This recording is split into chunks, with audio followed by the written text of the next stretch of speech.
You're on the Six Screens Telenetwork, earning the reputation of giving all the right ingredients, uninhibited, in exposing the hard, cold facts about the Watchtower Society. And now, the end is near.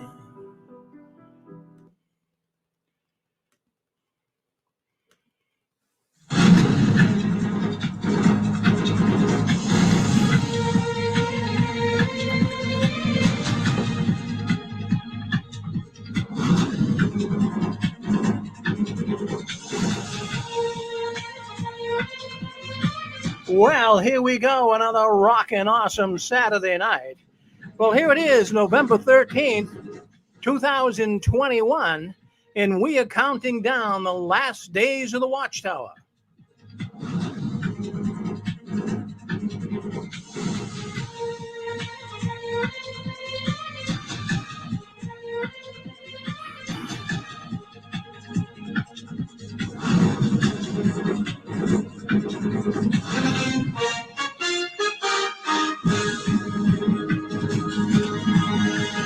Hello, everyone, and welcome in. Welcome in to Six Screens JW World News.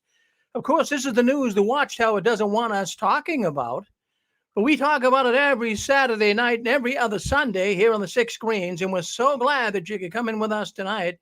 We want to say hello to all those people coming in on Facebook, on YouTube, on our video suite, on our radio telephone network, and we have got a good audience tonight, so I'm glad for that. And, if you guys like to call up, I'm going to give you a number. I'm going to give you a telephone number.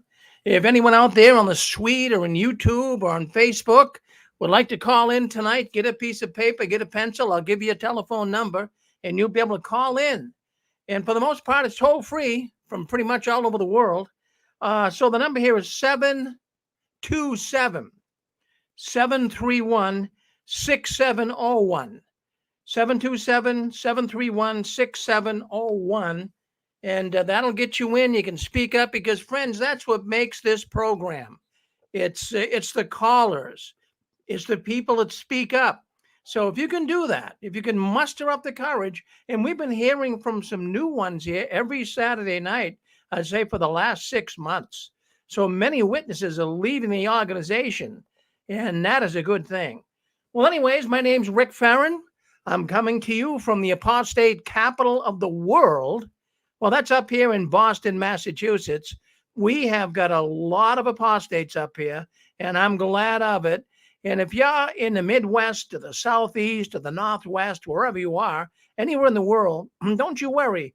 You're going to have a lot of apostates coming your way as well.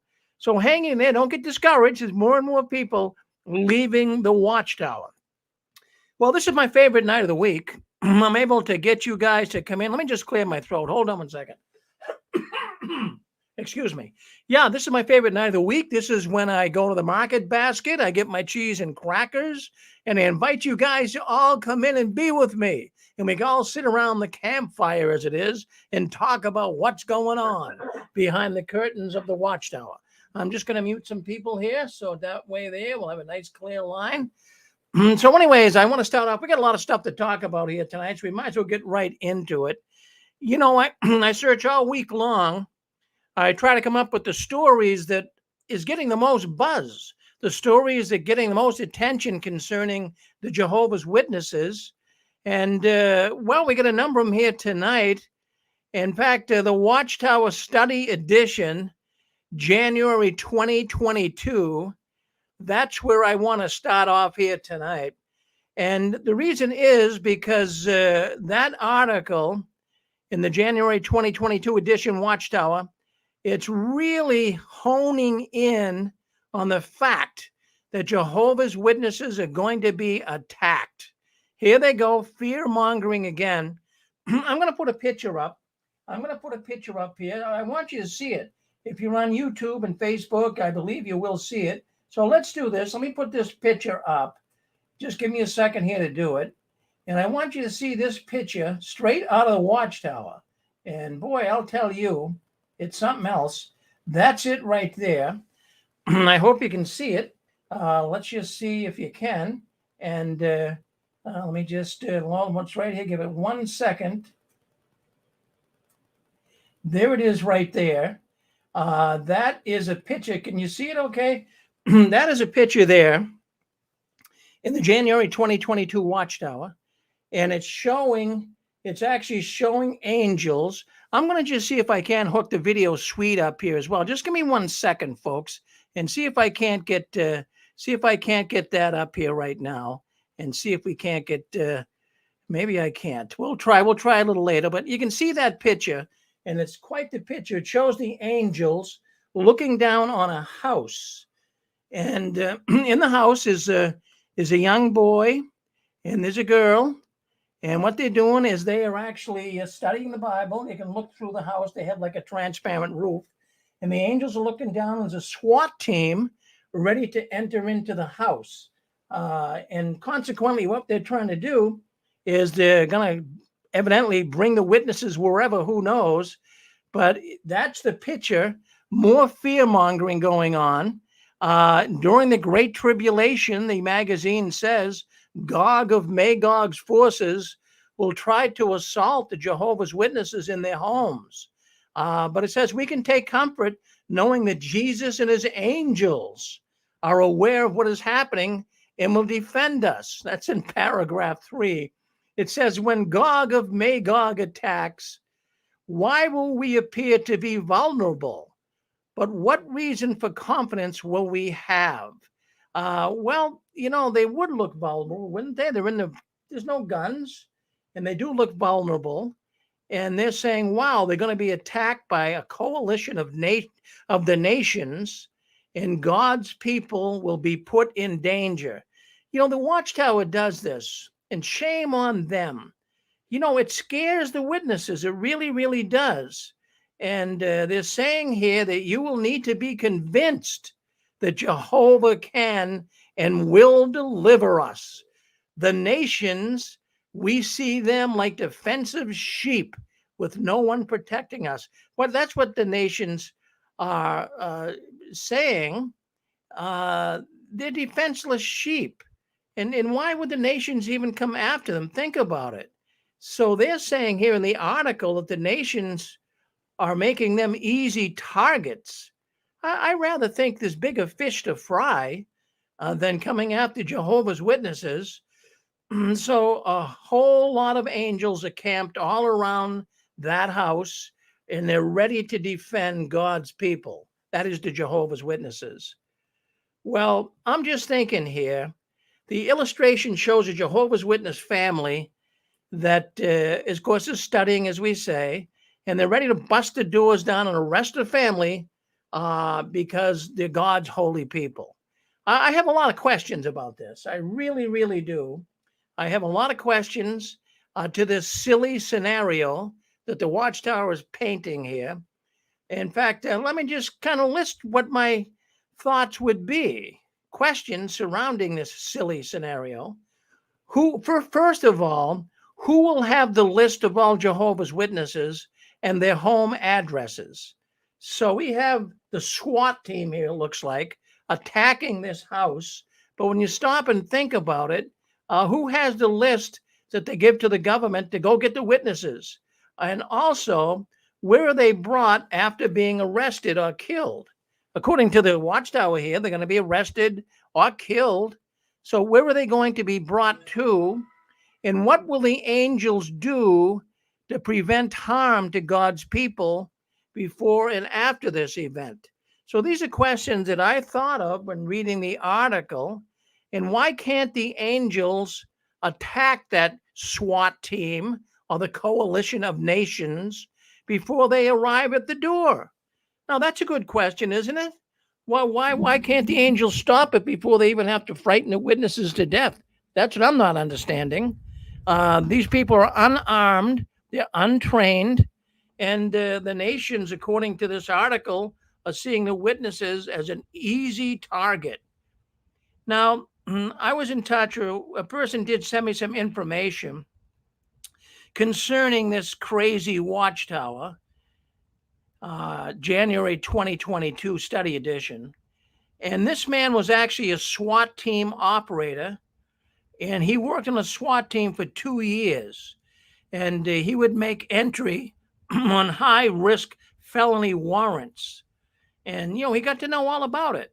We're talking high-risk felony warrants. That's when a SWAT team is called in. It's not called in because you have some people who are studying the Bible in their kitchen. The first thing this man told me that was on the SWAT team, he says, the first thing we do is we call for what they call a threat assessment. That is to say, using a matrix of facts gathered through intelligence, they decide how to handle the situation at hand. But to have two men and one woman, two small children studying the Bible, unarmed with no training and tactics, and their belief system is to comply with the government orders. Isn't that true? So why would the SWAT team, just stop and think about it, why would the SWAT team come against a small group of witnesses studying the Bible in the house? Friends, this is so sick. This is so sick. And this man who was on the SWAT team, he said they would never deploy a SWAT team in a situation like this. So based on those facts, the family would be sent a letter. This is how they'd usually handle it. If that family was doing something wrong in presenting any type of a threat to the government, first of all, a letter by certified mail, according to this ex-SWAT team man, a letter would be sent to them, and they could say that they could be put under house arrest, and they'd set a trial date, and then that would be it. But to break into the house and have to have Jehovah's angels watching over this SWAT team attack, that is fear-mongering at its best. And just when the Jehovah's Witnesses need this really. Right now, there's so much fear in the world. I mean, there's a lot of people, all you have to do is walk up to a Jehovah's Witness or anyone really, many people, and say boo, and they jump a mile. So do the Jehovah's Witnesses really need all this extra fear in their life? Isn't there enough going on in the real world without the Watchtower coming with their fantasy thoughts? They are already afraid of their own shadows. Yes, they're afraid of COVID. We're going to get into that a little later too, on how they're really panic-stricken over COVID and what they're doing to stay out of the public. So what kind of protection? I'm going to ask this question. So here we have the angels in this Watchtower 22 study edition for January. Here we have the angels watching over this house. Well, where was the protection for the brothers and sisters in Malawi back in the 60s when all those people were killed and raped? Where were Jehovah's angels then? Isn't that a viable question to ask?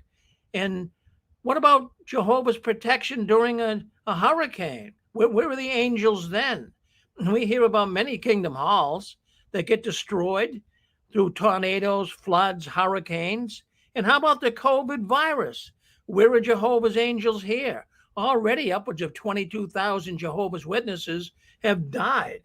They have died because of COVID. So it's all rubbish. It's all a bunch of malarkey.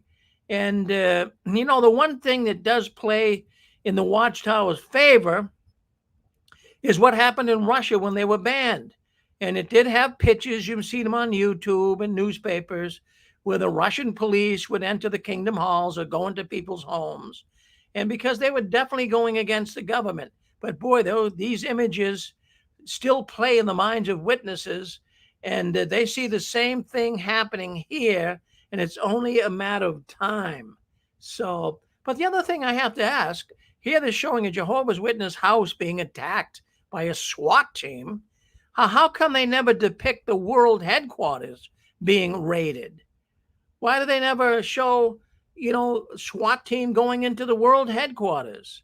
That's something that I thought about as well.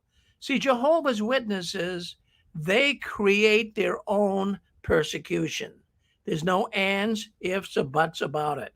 And the leadership, the governing body, they use this fear to create more fear and to keep the loyalty of the publishers. That's what their whole game plan is. Now, just for laughs, I looked up some information on some Jehovah's Witness, websites Facebook groups, and just trying to see how they're handling this January 2022 edition of the Watchtower, dealing with them being attacked by a SWAT team. And here's, just for the laughs, I'm going to give you some of the thoughts that they were suggesting on some of these Jehovah's Witness sites. It said that they were it was just incredible on how we're being prepared for the very end, the end of the end. This is what witnesses are thinking, how we're being prepared for the end of the end. That first article was just amazing. That's what the witnesses are saying. We're being prepared for the very end, the end of the end. Food at the proper time. We're being prepared. So, you're reading comments like this from Jehovah's Witnesses. And at our regional convention, remember the basement drama? They brought that up on one of these sites. And that was all about being attacked on our homes. So the witnesses really believe this. They really do believe that they're going to be attacked in their homes. Isn't that something, huh? Boy, I'll tell you, I wanted to read that to you. I found that very, very fascinating. Let me just stop this sharing here, and we'll get back to what's been happening in other parts of the world concerning Jehovah's Witnesses. But if anyone would like to speak up, by all means, be my guest. Come on, say hello, hit *6. You got something to say? Is this something new? No. The Watchtower has always been fear-mongering. The Watchtower has always been putting fear in the minds of people because that keeps them loyal. That keeps them very, very loyal. All right. Well, let me just take a sip here. Calm down a little bit. Hello? Yes, go ahead, Constance. Hi, Rick. I was going to say, my heart goes out to those witnesses that are still listening to all this nonsense, because this organization, that's the name of the game, like you say. It's all fear-mongering. But, Rick, I think they really just enjoy creating all this paranoia among the JWs. It's just, that's the way they operate in order to, mind control these people. Just keep them under their grip as tight as they possibly can. And, we've been down this road years ago with 75, and then you look at the history of Watchtower, all this big game of the end of the system, was even back in the late 1800s and, 1925. And, there's so many predictions, but my heart goes out, Rick. And I guess one last thing I'd like to say is, it is fear-mongering, but it's also paranoia. And, it does create a lot of mental illness among the JWs. And my heart really goes out to them, Rick. So thank you. Well, thank you, Constance. My goodness gracious. I always appreciate you calling in, checking in with us. Boy, I don't know what's going on. I'm having a hard time talking here tonight. Let me clear my throat. Yeah, I'm not sure why that happens. Allergy, what have you. But anyways, there's a lot of leaves falling on the ground out there. Maybe it's that that's causing my voice to disappear. But stay with us. Stay with us. We got a lot to talk about here tonight. Let's take a look over here. Let's see what else is next here. And anyways, it's concerning a letter to a congregation. There's a congregation that seemed to get in some hot water here concerning letter writing. Well, what happened is the postal inspector got a hold of the congregation. Evidently, one of the elders was out in, well, I can't really name where it is. They're kind of suggesting to keep it down.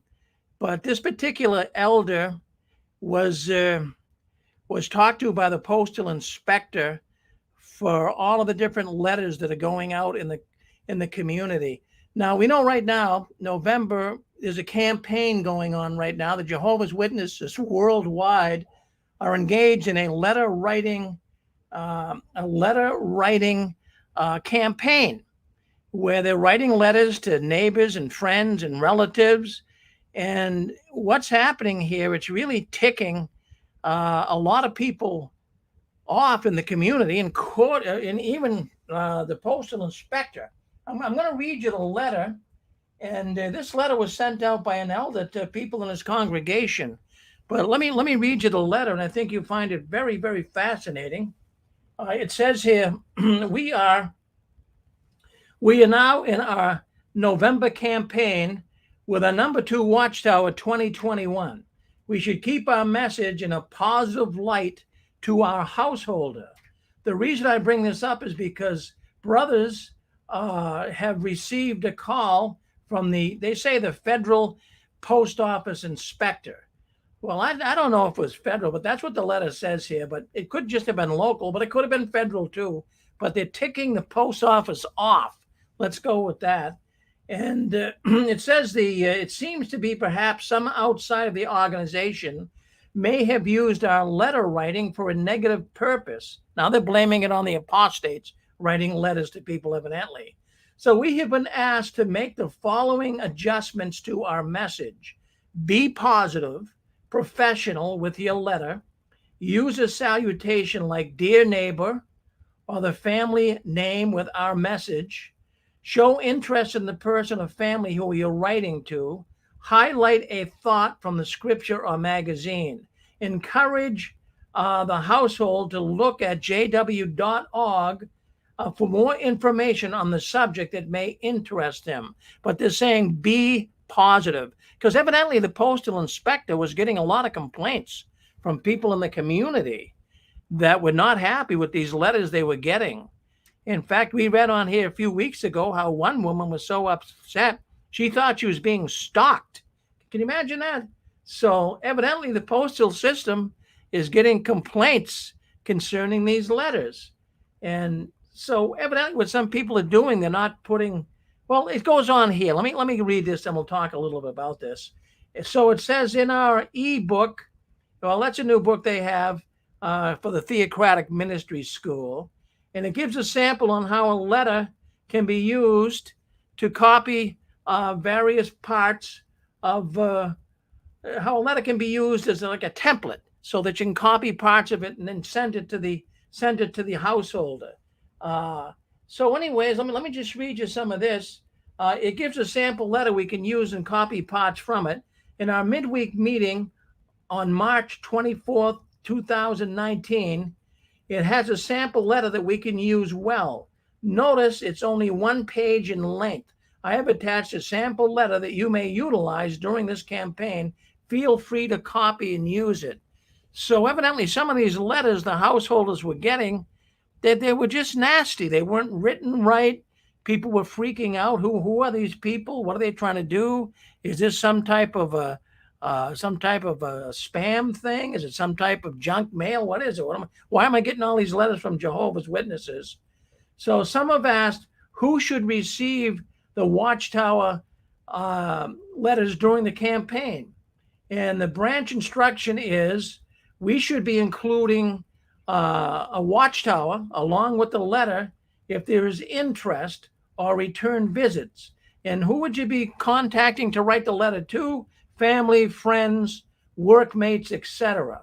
Letters to others in the territory should include scriptures and point the householder to jw.org and let them know this is a campaign the witnesses are now engaged in. So then it says another adjustment that we must start doing is that we must start signing our name to the letter when we send it out. So you're going to send a letter, you're Jehovah's Witness, you're sending a letter out to a person in the community. They want you to put your name on the letter and who it's coming from. So because the post office, he said that the postal inspector said that he was getting a number of letters from Jehovah's Witnesses, and they were coming through as anonymous. So he's suggesting, the postmaster said that these should have at least a person's name on there. So by all means, they're being encouraged to do it right. You know, just to send a letter out, they want it more personalized. But geez, the Jehovah's Witnesses, they're getting millions of people to write letters. It's absolutely crazy. And they want you to put your name, your first name. Okay, so I'm Rick Farron. They want you to put Rick F, use your initial, and no punctuation. They want it all in caps. So they have a special way of doing all of this. But they have sample letters here. I won't even read them to you because it'll probably bore you. But you got the idea. So now they're ticking the post office off. And a year or two ago, actually about 2 years ago, when they were planning on banning the witnesses in Russia, we remember it was a letter writing campaign. And the letter writing campaign was asking all Jehovah's Witnesses to write letters to Putin and to Russian officials, telling them to not ban the Jehovah's Witnesses in Russia.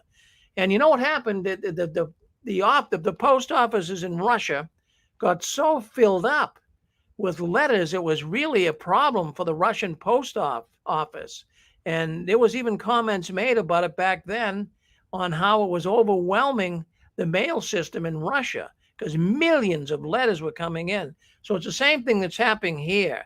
But now all of a sudden, many people who are getting these letters, householders, are now complaining. And in this case, to a postal inspector. So, sometimes the witnesses, they take a little too much liberty and they don't think before they do something. Why couldn't they just have, a few people write letters? But to bombard the community with thousands of letters, I get them here where I live. And, I see them also in the garbage out in this condo development that I live in. I see people get the letter and just throw it in a barrel. But it's just a big waste of time and money. And of course, it's on the Watchtowers. The people have to pay for the stamps. The Watchtower doesn't pay for the stamps. The people have to put the right postage on it. Then, of course, if you put a magazine, postage now, what's it, 52 cents? I'm not even sure. But if you put a magazine in with the letter, you could end up paying, $1 to send it. So you send 10 letters out in a day that cost you $10. So it's expensive.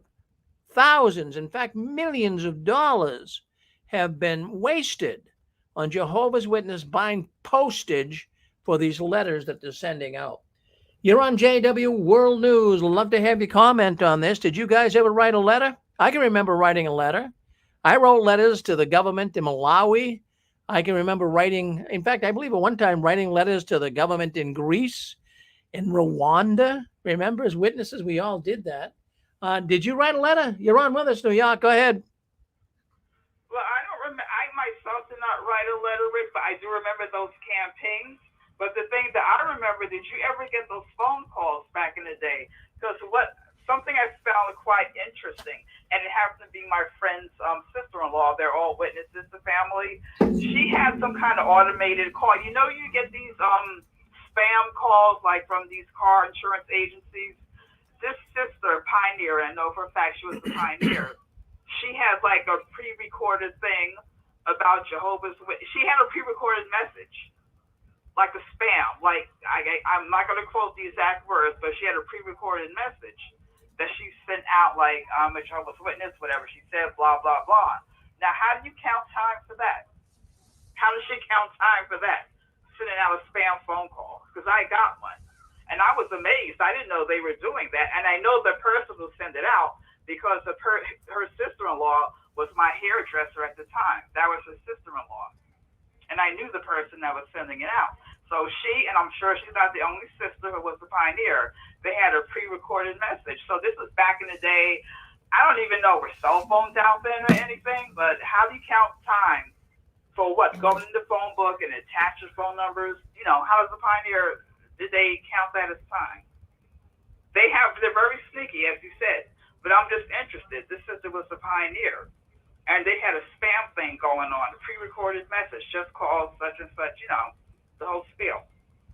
So they're very sly. They're very sneaky. Yeah, well, that's another thing I can talk about too, is their phone calls. A lot of phone calls are going out too, Shirley.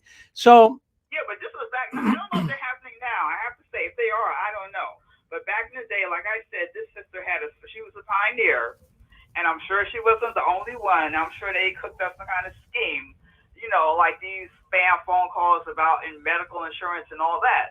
How do you just you gather 1,000 people's phone numbers and put it in your phone and it plays on them? I don't know how to do that.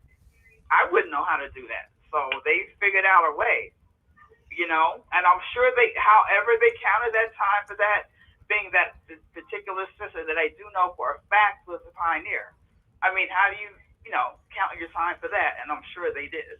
wow, that's a good thought. But they'll find a way. I mean, if they're making those robocalls, I've heard they are in some places.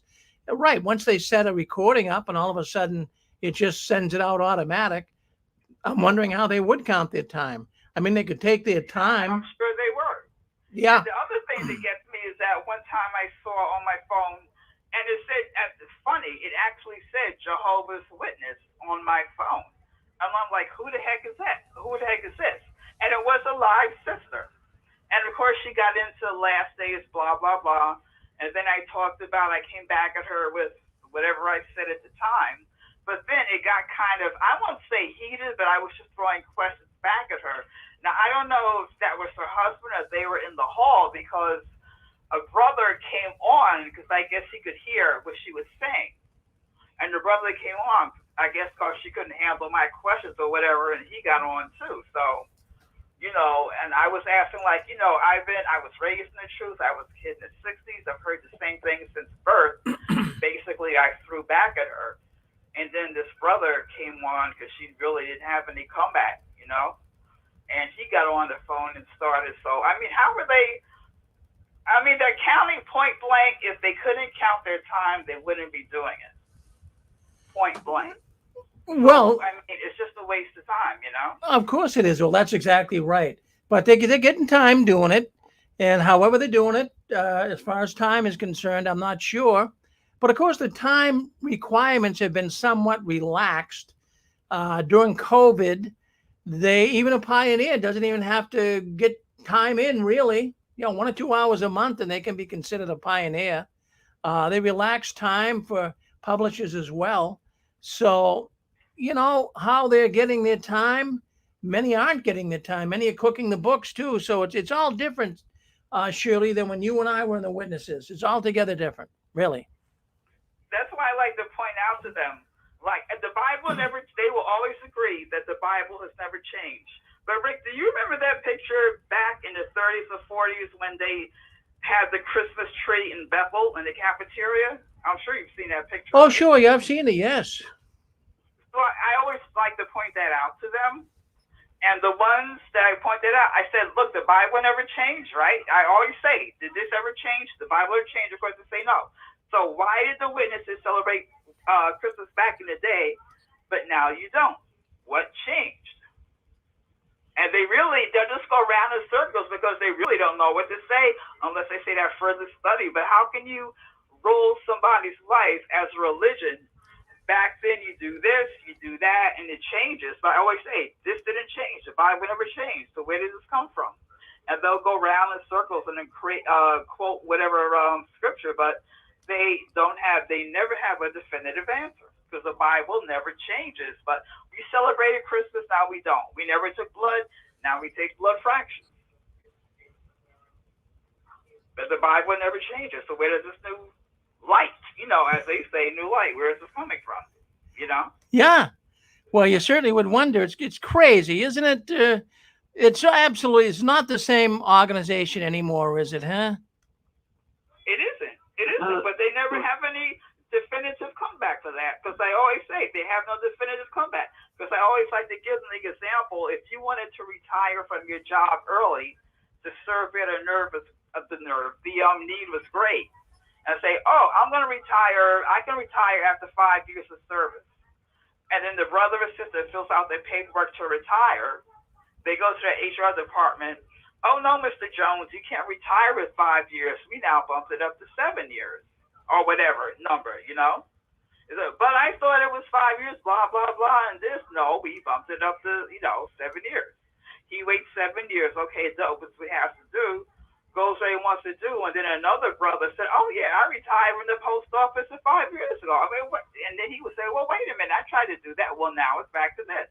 And when you give them such an easy analogy to understand like that, they will always argue with you. They will always try to bring up something that doesn't make sense.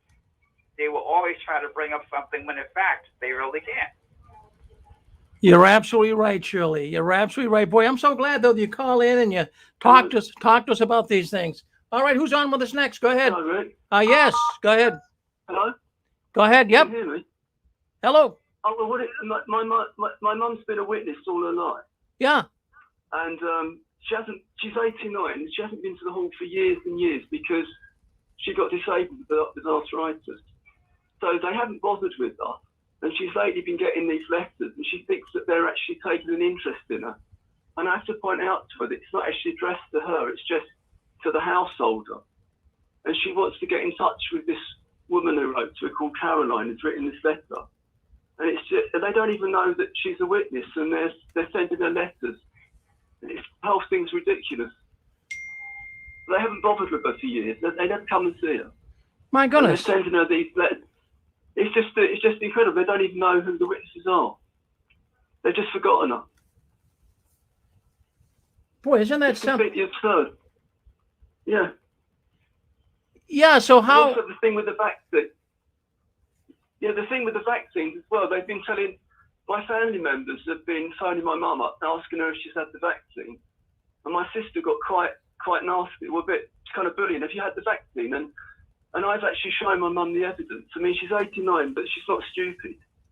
And she doesn't want to have it because I saw it. I mean, a lot of old people have died from it. But when you get to that age, these vaccines are really deadly. You've got, I mean, if a lot of these old people, when they took the vaccine, a third of them died within a couple of weeks, and the others were the death rate. And all the people sort of working with old people, they won't actually take the vaccine, and now they're trying to mandate them all having it. But it really upset me that my family are phoning her up telling her to have it. And the organisation actually were against vaccines many years ago. So it just upsets me so much that they're sort of virtue signalling that they're just trying to keep on side with governments. They're so much a product of what the actual society wants, you know. So your mother's not happy, right? No, well, she thinks that she wants to write. She thinks she's good. She thinks it's good, but I have to tell her that they haven't actually written you a letter. They're just sending it to you because they just it's told to keep their hours up. Well, how about it just seems incredible. Yeah. How about you? How long you been out? I was brought up in it, but I rebelled against it. And what happened to me was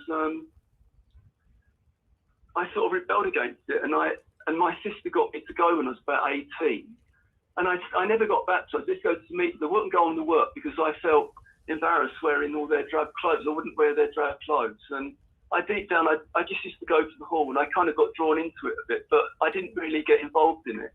So I sort of I was in limbo. I was neither one thing nor the other, which is the worst of both worlds, really. Yeah. Well, I'm glad. I'm glad you're out. Yeah. Yeah, because it affected me, even though I didn't actually become a witness. I was brought up in it, and I rebelled at 14. But even though I wasn't actually in it, it still affected me. It sort of affected me. It affected my outlook on life. But I just knew. I mean, my intelligence told me not to become one. I knew about the loaded language before it was even called that. But I'm just so upset they've done that to my mum that there's no love in it at all, really. And I've got no relationship with my sisters.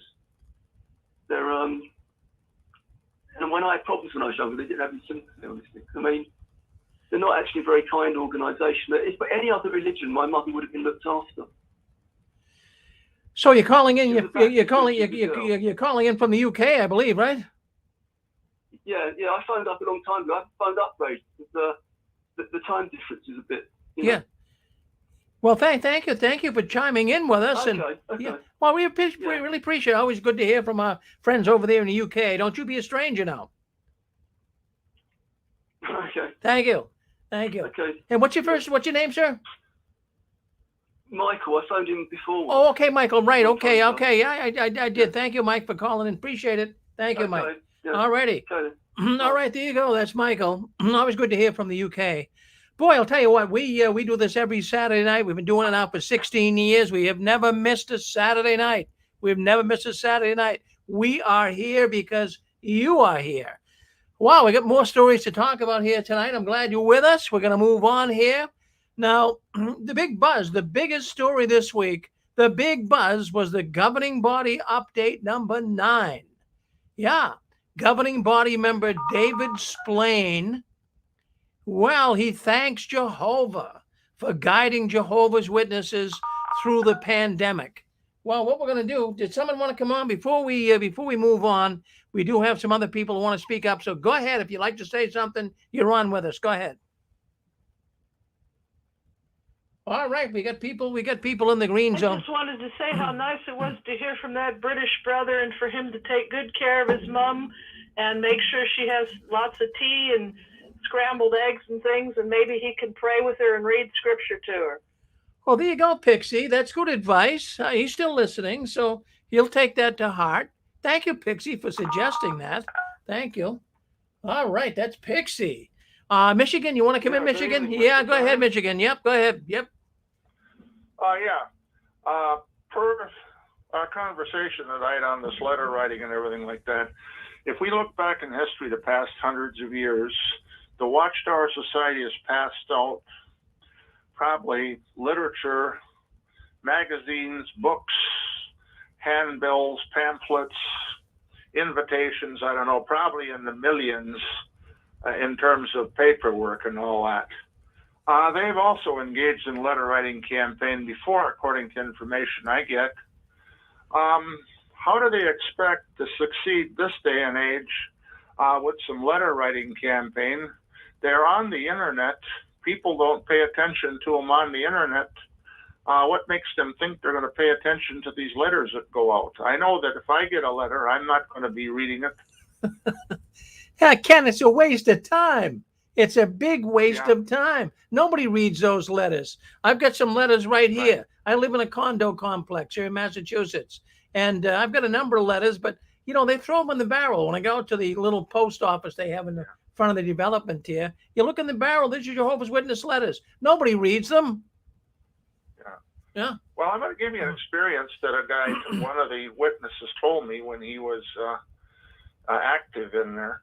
He said he was going door to door in a neighborhood one time, and he was just about coming to an end, and he ran into these people. They said, you know, it's a waste of time that you're passing out those magazines. They're just ripping them up and they're throwing them in a wastebasket. Well, that's exactly what they do. And really, who's going to take and read a letter like that? You get so much junk mail to begin with. Geez, you get spam mail on your email, then you go to the post office and you get all kinds of letters coming to you that's junk. You don't even read it; you just toss it. And you know, I don't know. Maybe they might get 1 out of 2 million people or something to read it, become a Jehovah's Witness, but I don't think they're very successful with it. Well, thank you, Ken. No, they're not going to succeed whatsoever because you and I are not going to be able to succeed if we had our own religion and all that, and if we belong to some other churches. Those people won't succeed. What makes the Watchtower Society think they're going to succeed? They're not.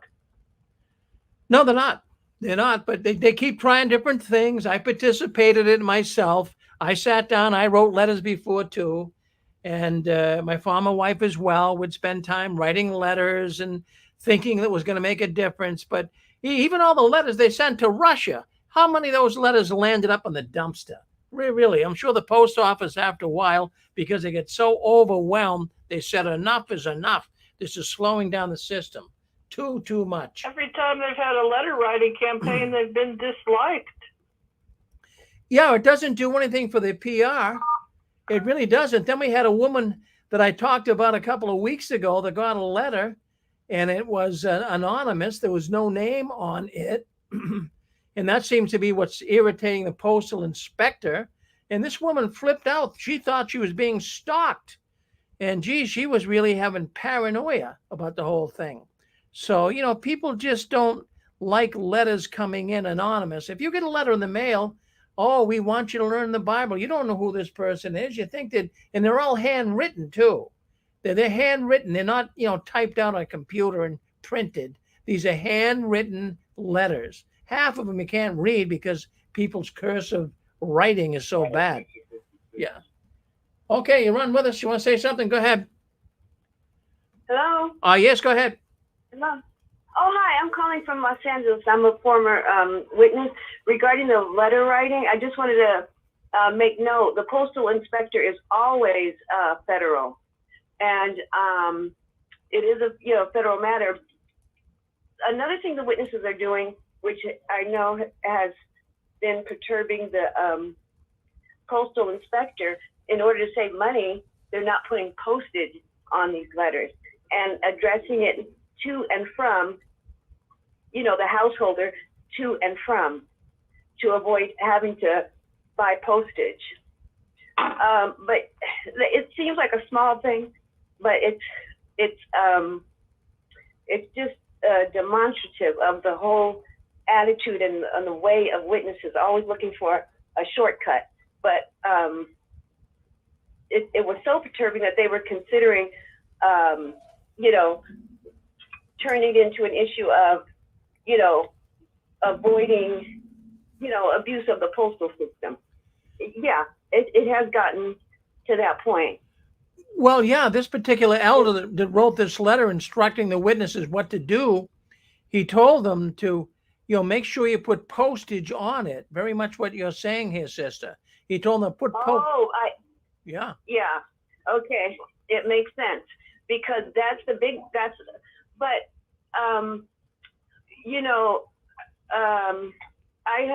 I'm putting together some information I'm going to be sharing with some people, because my ex-husband worked for the IRS, and we were witnesses, and he was detailed to the division that deals with religions, and it's called Exempt Plans, Exempt Organization. And this was in like 89, 90, before the witnesses did the, free thing. And I have but I'm getting all my facts together. I also have a friend who went to school with someone who was studying psychiatry for the society. I'm putting all this together, but I'm gonna have my facts squared away. I'm gonna be sharing them with you, at some point, so that they could practice, propaganda techniques, mind control, and it's also tied into spiritism, which, some people know, a lot of people find it hard to believe. And I have a lot of fascinating stories growing up here in Los Angeles, going in field service in the Hollywood Hills, and some of the things the householders shared. I mean, it just all comes together. So I'm writing it, I'm putting it all together, getting my facts together. And also my ex-husband, he's going to have his bar card soon, so that he can help. And he's getting together with other law firms who are going to be looking to do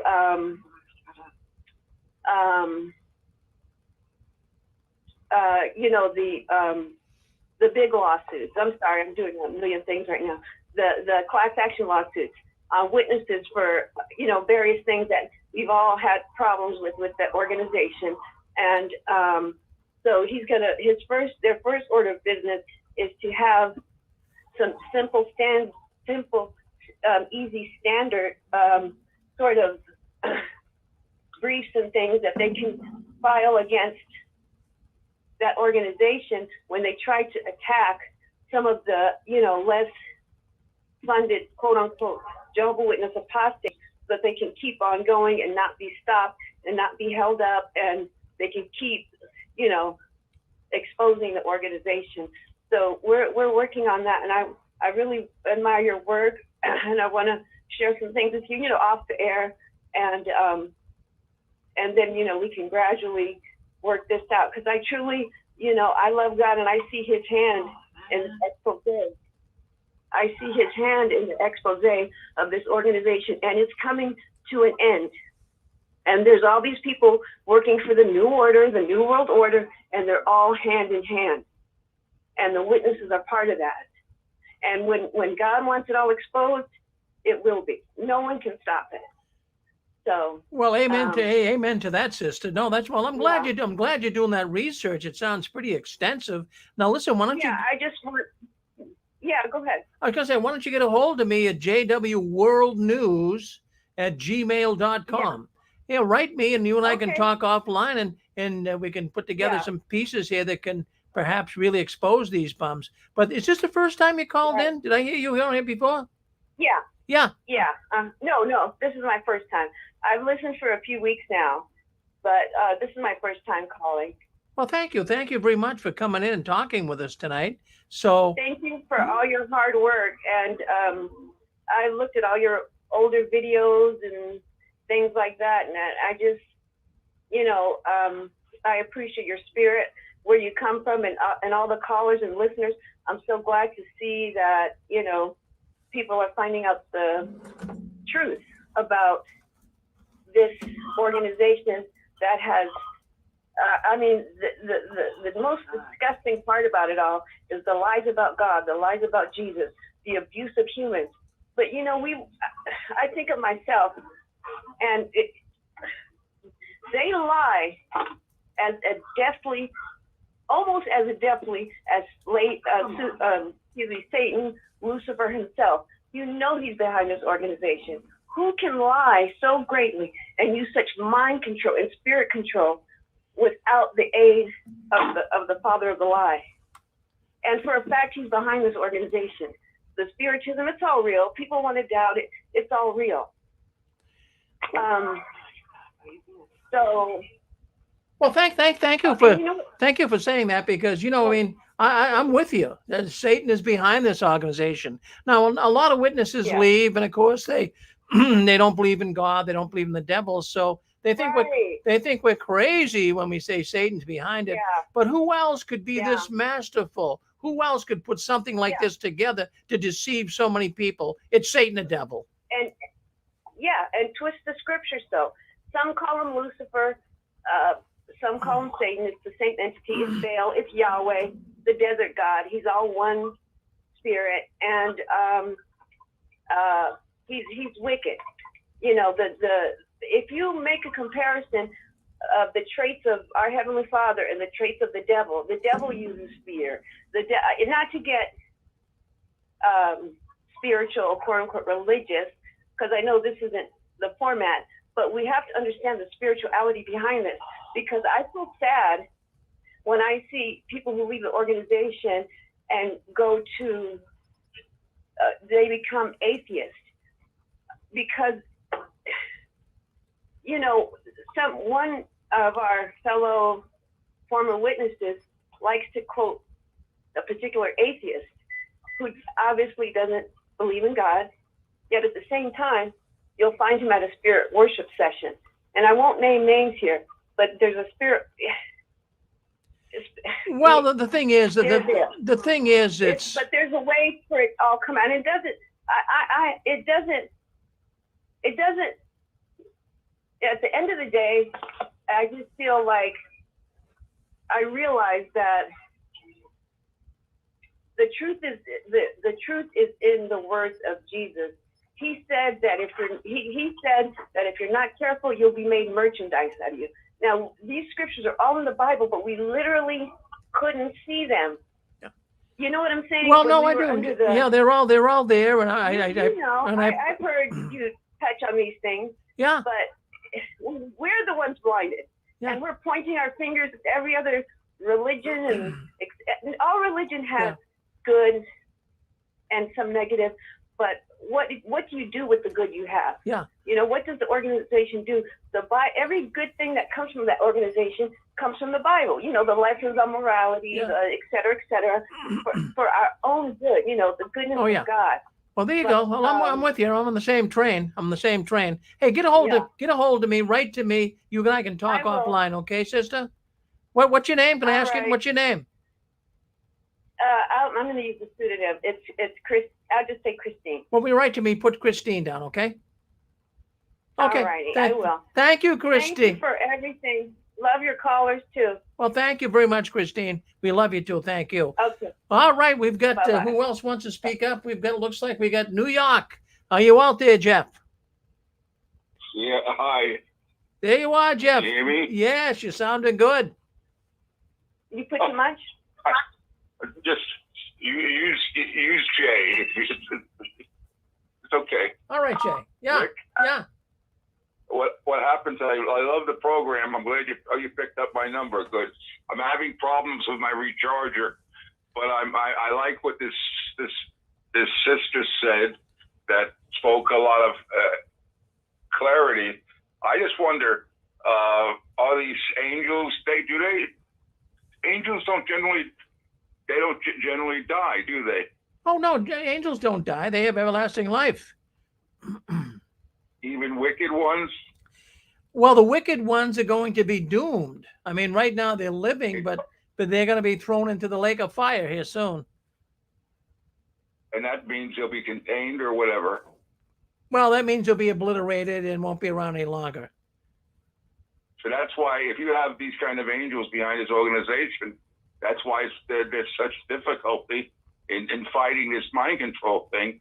And you bring out a lot of, I just get like, I want to thank this program because it's been like a year and a month I'm in this facility, and I'm glad I am because I really needed it. I noticed there's something a little funny with my heart, and they fixed up the potassium level, and I believe and I pray every day to Jesus, and I get a better response praying to Jesus than I did ever when I was at the Kingdom Hall. Now, I think the reason is because it was run by Satan worshipers. Those elders are Satan worshipers. And one thing I don't like is, you know what happened to my family? Not that I'm complaining. They took they tried to take a $500,000 estate, and then they got like $180,000 from my money left to my stepmother. But that was their choice. At the same time, they do a great job in destroying families, the very thing they claim they don't. And they separate people like you because you speak the truth. People don't want to hear the truth. I speak because I had a fall in my apartment, and they call it heart failure. Okay, so I'm having problems literally walking. I'm in bed now for about 13 months. I do therapy. I get up and they put me in a wheelchair. They call that therapy. I'm getting more. I have to get more of that. That's a work in progress. But it just shows you if I'm basically pretty strong. And I thank that to my God above, Jesus Christ. I don't believe that the witnesses are stupid. I just think that they had. When I was a witness, I had so much fear of the leadership within the congregation, and that's why I put up with it. But my dad, even before he died, he says, "Remember, don't talk to elders. They're the very ones you were honest. You wrote them your confession, and they turned on you." So he said, "Don't go. Even if you want to go back or whatever, don't ever go back to these guys. They're not your friends. They're just about punishing people." And it's like it's a double standard here. If you're not an elder, you really don't count. And if you're a regular run-of-the-mill witness and you didn't make ministerial servant, they wonder. And what are they looking for? Basically looking for an easy way of life where you don't do anything. You just talk propaganda from the GB. And I don't believe in this. I'm sorry. I don't see any love and peace with these people. I see dullness. If I can just dullness and lack of knowledge and stupidity. Many times I would tell people, of course it was 1975. And they would say to me, "Why are you saying that?" I said, "What do you mean? They made a prophecy." "Oh, you should forget it. Read your literature." Well, that's not true. You did say it. I was there. And you made many other prophecies that didn't come true. And anyhow, that's the reality. People, I wish they would just listen to this program, take your Bible, and look up what Rick mentions or other people do. You don't think we're making it. I'm not here to BS you. I was lied to since I was 11 years old, and they got me when I was a vulnerable time. We all have bad times. Don't let this Watchtower Society trick you with their love bombing. You see how it goes when you're reinstated. See if the love bombing is the same level. It is not. It is not. It's very sad. So thank you for letting me talk. And please comment here that proves a testimony on this program that Rick has under the guidance of Jesus Christ. And thank God we have Jesus Christ there for salvation. Thank you. Well, good man. Hey. Said hi, we love you. Well, thank you, Angela. Thank you, Angela. Well, we all love Thanks, you, Jay. Rick. Well, Well, Jay. go ahead. I'm sorry. Go ahead, Rick. Go ahead. I think we have Dan on there, do we? Did Dan want to say something? I'm not sure. All right. Hey, I was just chiming in with Angela, Rick. We really miss Jay, Angela, and all of us. We really love him. We miss hearing his voice. And it's so great to hear him tonight. You know, thank you, Jay, for coming on. You made a lot of sense, a lot of good points, man. We really appreciate you. You're awesome, man. Dan, I feel great, but I feel terrific, but I have problems a little bit with my balance, and and that comes and goes. But it's funny. I was dreaming, praying to Jesus, and I was dreaming that I could walk, and then one day I could walk. It's odd. I don't know. You have to be careful when your dreams become a reality. I don't know if that makes sense. Oh, it makes sense. Wow, miracle. According to your faith, be it unto you, brother. Huh? According to your faith, be it unto you, the Bible says, and you are walking. I believe in the resurrection, and I believe that my dad was deceived, and I believe that all you people's family that betrayed you, they only betrayed you because they didn't know what the truth was, and they want to follow the lie, because the lie, they got more support with the wicked angels following the lie. You talk outside in the world, they think you're crazy, but no. As long as you declare the name of Jesus Christ as my Lord and Savior, you'll be okay, and that's my bottom line. Thank you, Angela, and for that. Thank you. Amen. We agree with you. We love you. Thank you. Thank you, and Dan and Rick. Well, amen to that. Don't Hey, be a stranger. we have got Montreal, Canada. Come on in, say hello to us, Montreal. Oh, hi, Rick. Hi. It's Annie from Montreal. Oh, Annie, I'm always so glad to hear from Annie. My goodness, you make my day when you call in, Annie. You really do. Okay, I basically just have a question with regards to the letter writing. Yes. Or letters that people receive. Thankfully, I have not received one, and you know where it would go if I had one. But what I was wondering about is, I think you said that the witnesses, they're supposed to put their name or with their initial on the letter. Yes.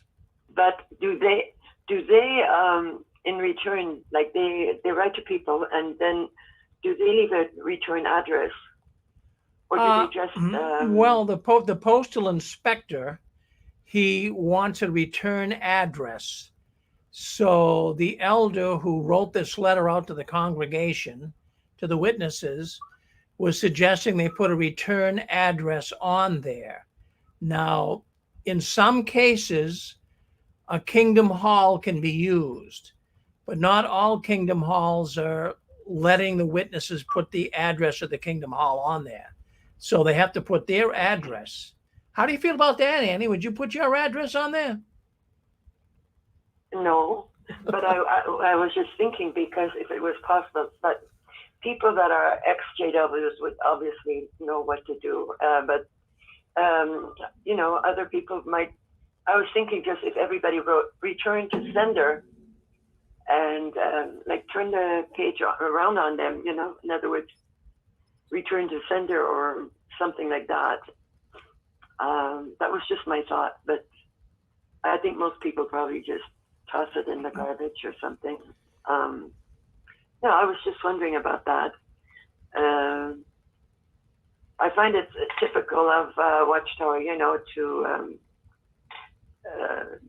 to write these letters, and then at the expense of, first of all, the witnesses have to pay for their stamps and everything else, and they're elderly. Some elderly witnesses, they only get their old age pension. That letters, writing a lot of letters, it costs a lot of money. So, that's more or less all I wanted to say. Well, Annie, that's fine. I always appreciate you calling in. Thank you very much. Thank you for helping us here at the Six Wings. We love it when you comment and call in. Thank you. Thank you. All right. Bye-bye. Good night. Well, there you have it, my friends. My goodness, you are on JW World News. That's the news the Watchtower doesn't want us talking about. But we talk about it here every Saturday night and every other Sunday. So let's take a look. Let's see what else we got going here. Let's see what else we got going. Well, I found this kind of fascinating. Let's go up here. Let me scroll up. Computer sometimes well, anyways, the biggest news story this week.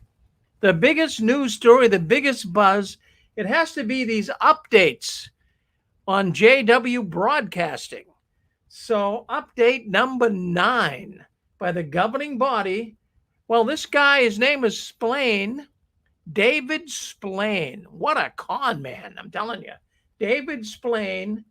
Well, he comes on JW Broadcasting, and he wants the witnesses to know that Jehovah is guiding the Watchtower, guiding all of Jehovah's Witnesses through the pandemic. Oh my goodness. If it wasn't for the governing body and Jehovah God, it would be a complete disaster. But he's letting them know in this update that Jehovah is behind it all. I want to play a portion of it. I want you to hear it. If you're on a radio network, you'll hear it. We're working on the 6 screens, guys. The 6 screen suite in the next few weeks. I'm trying to work on how we can get it up to you guys too. But we're on YouTube with it and Facebook. So let me get in here. I want to play. I just want to make sure I got the sound on and everything. This is David SPLAIN. But before we go to him, I'm just going to put down here. I got to work here. Share. I'm going to put David SPLAIN on here. I think you'll find this really interesting. So let's go to David SPLAIN. And I want you to hear it. We'll dissect this talk. This is the buzz of the week. This is what everyone's talking about in the ex-witness world, is the David SPLAIN talk. And watch this guy. This guy is a real weasel. This guy he's a con man. He could be a good used car salesman. Let's go with that. Not that all used car salesmen are bad. I'm not saying that. But this guy is, I'll tell you what, he looks creepy to me. He really does. Let's hear what he has to say. Let's listen in. Welcome, everyone. In this update, I thought we might reflect on Jehovah's goodness and the way he's been guiding his people during the pandemic. I'm sure we all agree with the words of the psalmist, found in Psalm 27 and verse 13. Where would I be if I did not have faith that I would see Jehovah's goodness in the land of the living? Where would I be? That's something to think about, isn't it? How grateful we are to be associated with Jehovah's organization and to benefit from its direction and guidance, especially when we see where we could be in the confused and divided world around us. With your eyes of faith, do you see Jehovah as directing his people today? Now, we know he's interested in our spiritual well-being, but what about our physical well-being, our health? Does he care about that? If he does, will he make sure that we get good advice, even on health matters? To answer that, let's consider the promise Jehovah made as... Okay, I'll just kind of give you a little rundown here on what's taking place here, okay? David SPLAIN, this is the newest update on jw.org. So he's coming on and he's going to give a whole spiel here. I'm not going to play everything to you. We don't have time to do it.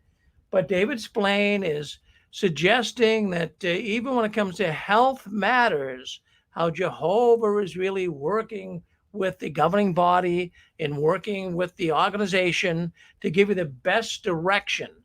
I'm gonna fast forward here. I want you to hear some things here. Now he goes on. I'm going to fast forward to about 5 minutes in, and he wants you to get the shot. This is just outrageous. He's going to suggest to obey the organization and get the shot. So let's listen in here. Really, the organization is going above and beyond its line of duty. Let me just go forward here a little bit. I'm going to play this to you. You're going to be fascinated. All right, he wants you to get the shot. The organization wants you to get the shot. So let's just listen in here. Let's do it right here. Really care? Would Jehovah allow the governing body, the helpers, missionaries, a huge percentage of the worldwide Bethel family, and other full-time servants to engage in practices or receive a COVID-19 vaccine that would be harmful?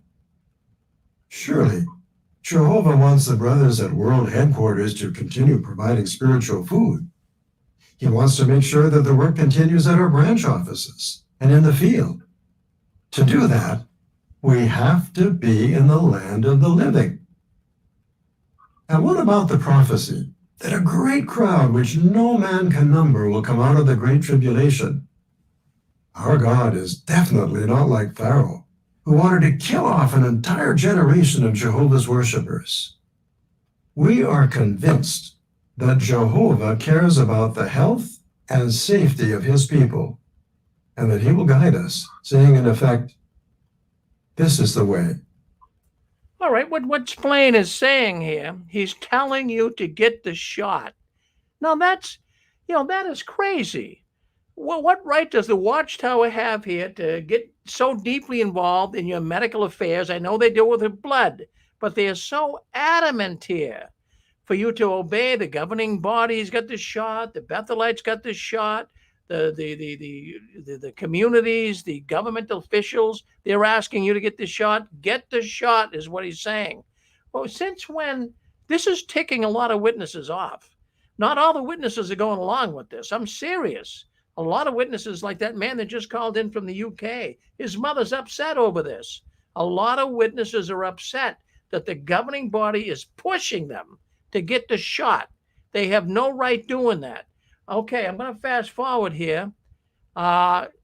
Jehovah, according to SPLAIN here, Jehovah has blessed the efforts of the governing body during the pandemic. Would you like to hear that? Let's move forward. So SPLAIN is saying how Jehovah has blessed the governing body's efforts during this pandemic. So let's just go up here a little bit. 603.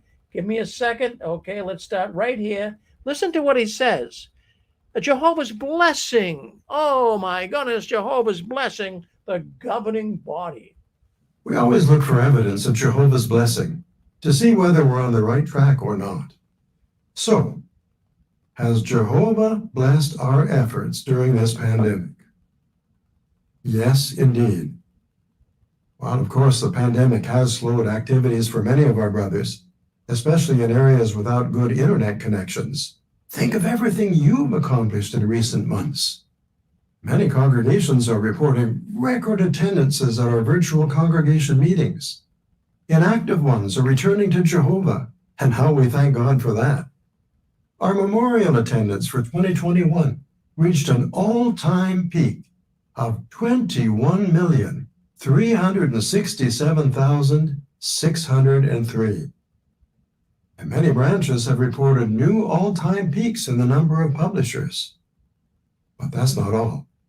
You've shown exemplary concern and brotherly affection for one another, proving that you truly are Christ's disciples. We commend you most warmly. Who can deny that Jehovah is blessing your work? Can you does this make you sick? I mean, it makes me sick. It really, really does.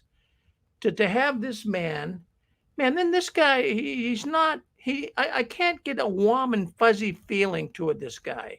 This guy is like, yes. How could he say that when you have all the congregations closed in the United States? Well, yeah, that's a good point, Jay. Yeah, Jehovah's blessed. This guy, Jay, if you could see him, he's a snake oil salesman. He really is. He's so. I've seen his face, and I know what it is to be snowed in, and he's really snowing these people.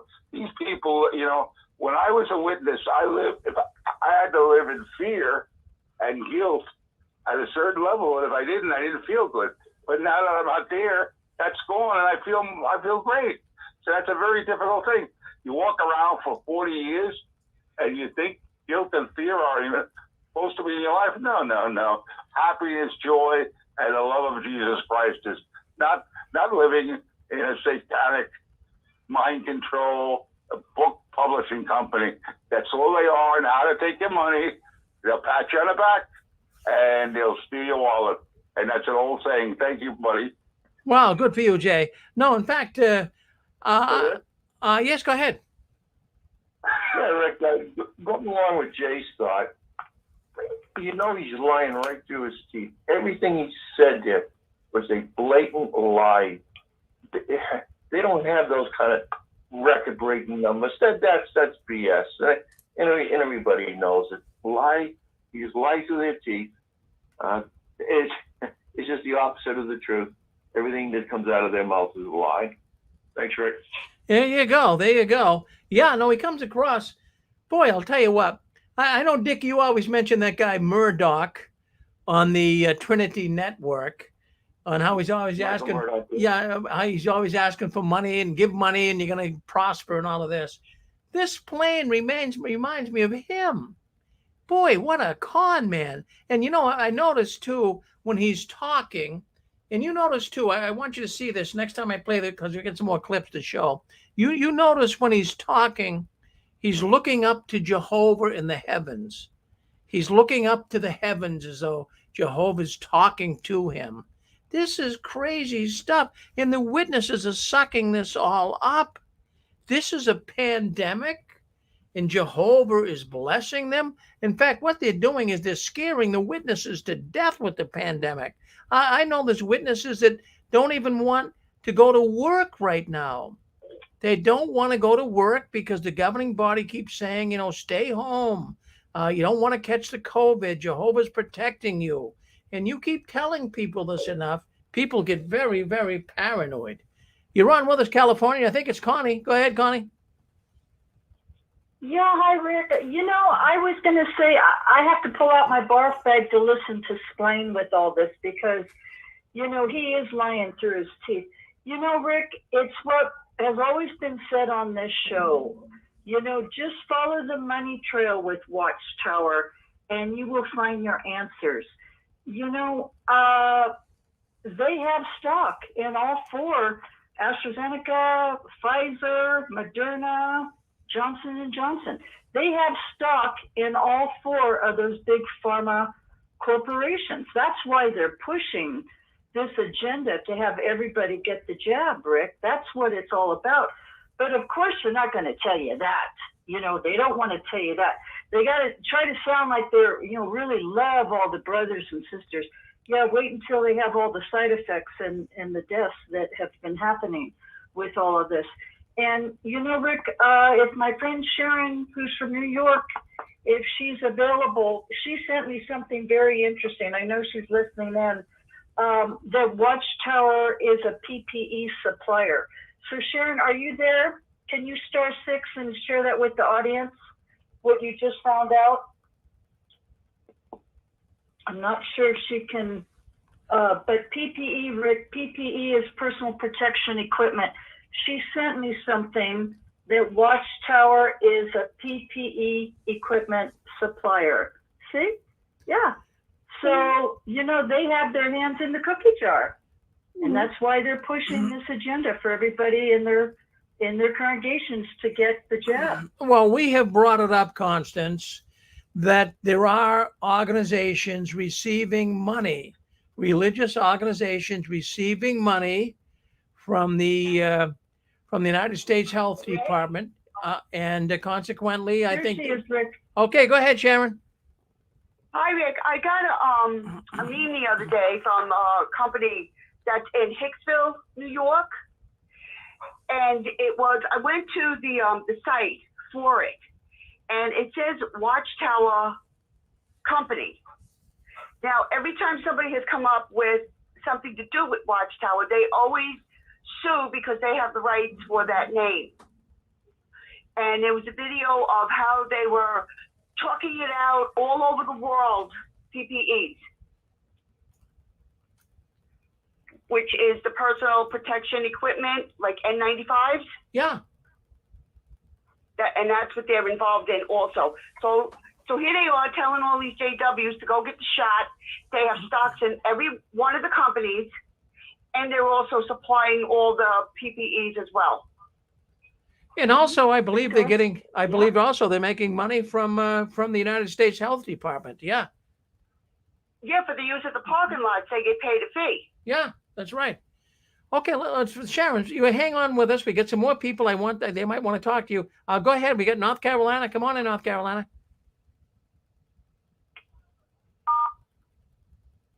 Anybody else in North Carolina? All right, we've got.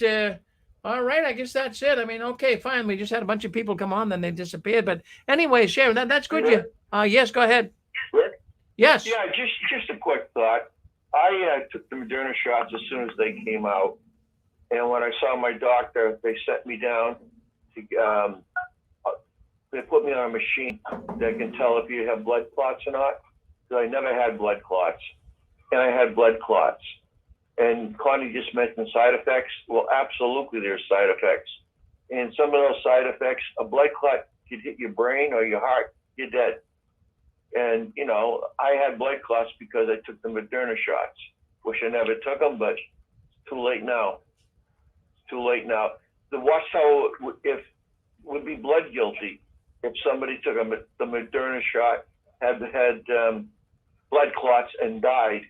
They would be blood guilty because they're pushing it. I got no business telling people to go out and get shots for COVID. No business at all. Well, Dick, that's the most sensible thing I heard here in a long time. Right. In other words, they have no business. Why doesn't the Watchtower just stay out of it? You know, but they are pushing this shot. I'm not going to go one way or the other with the shot. But here's a man that just told you he took the shot, Moderna. He landed up with blood clots. So, you know, if the Watchtower, yes, go ahead. I want to just say something. I like a lot of what Dick said because I'm bedridden. They keep me in bed for a year, literally, which I think would kill anybody. But they want it this way, and they said if we're going to keep you in bed, we've got to give you anti-blood clot medicine because if you don't move the body ends up clotting. And I remember every day they come with these big needles and stick the blood clot thing to me. They kind of stop with that because it seemed resolved. But it's interesting. I liked a lot what Dick said. It's very true. And the side effects are not yet known, period. Thank you. Well, there you go. You just heard it from the horse's mouth. Yeah, go ahead. You're on with us. Yeah, go ahead. Yep.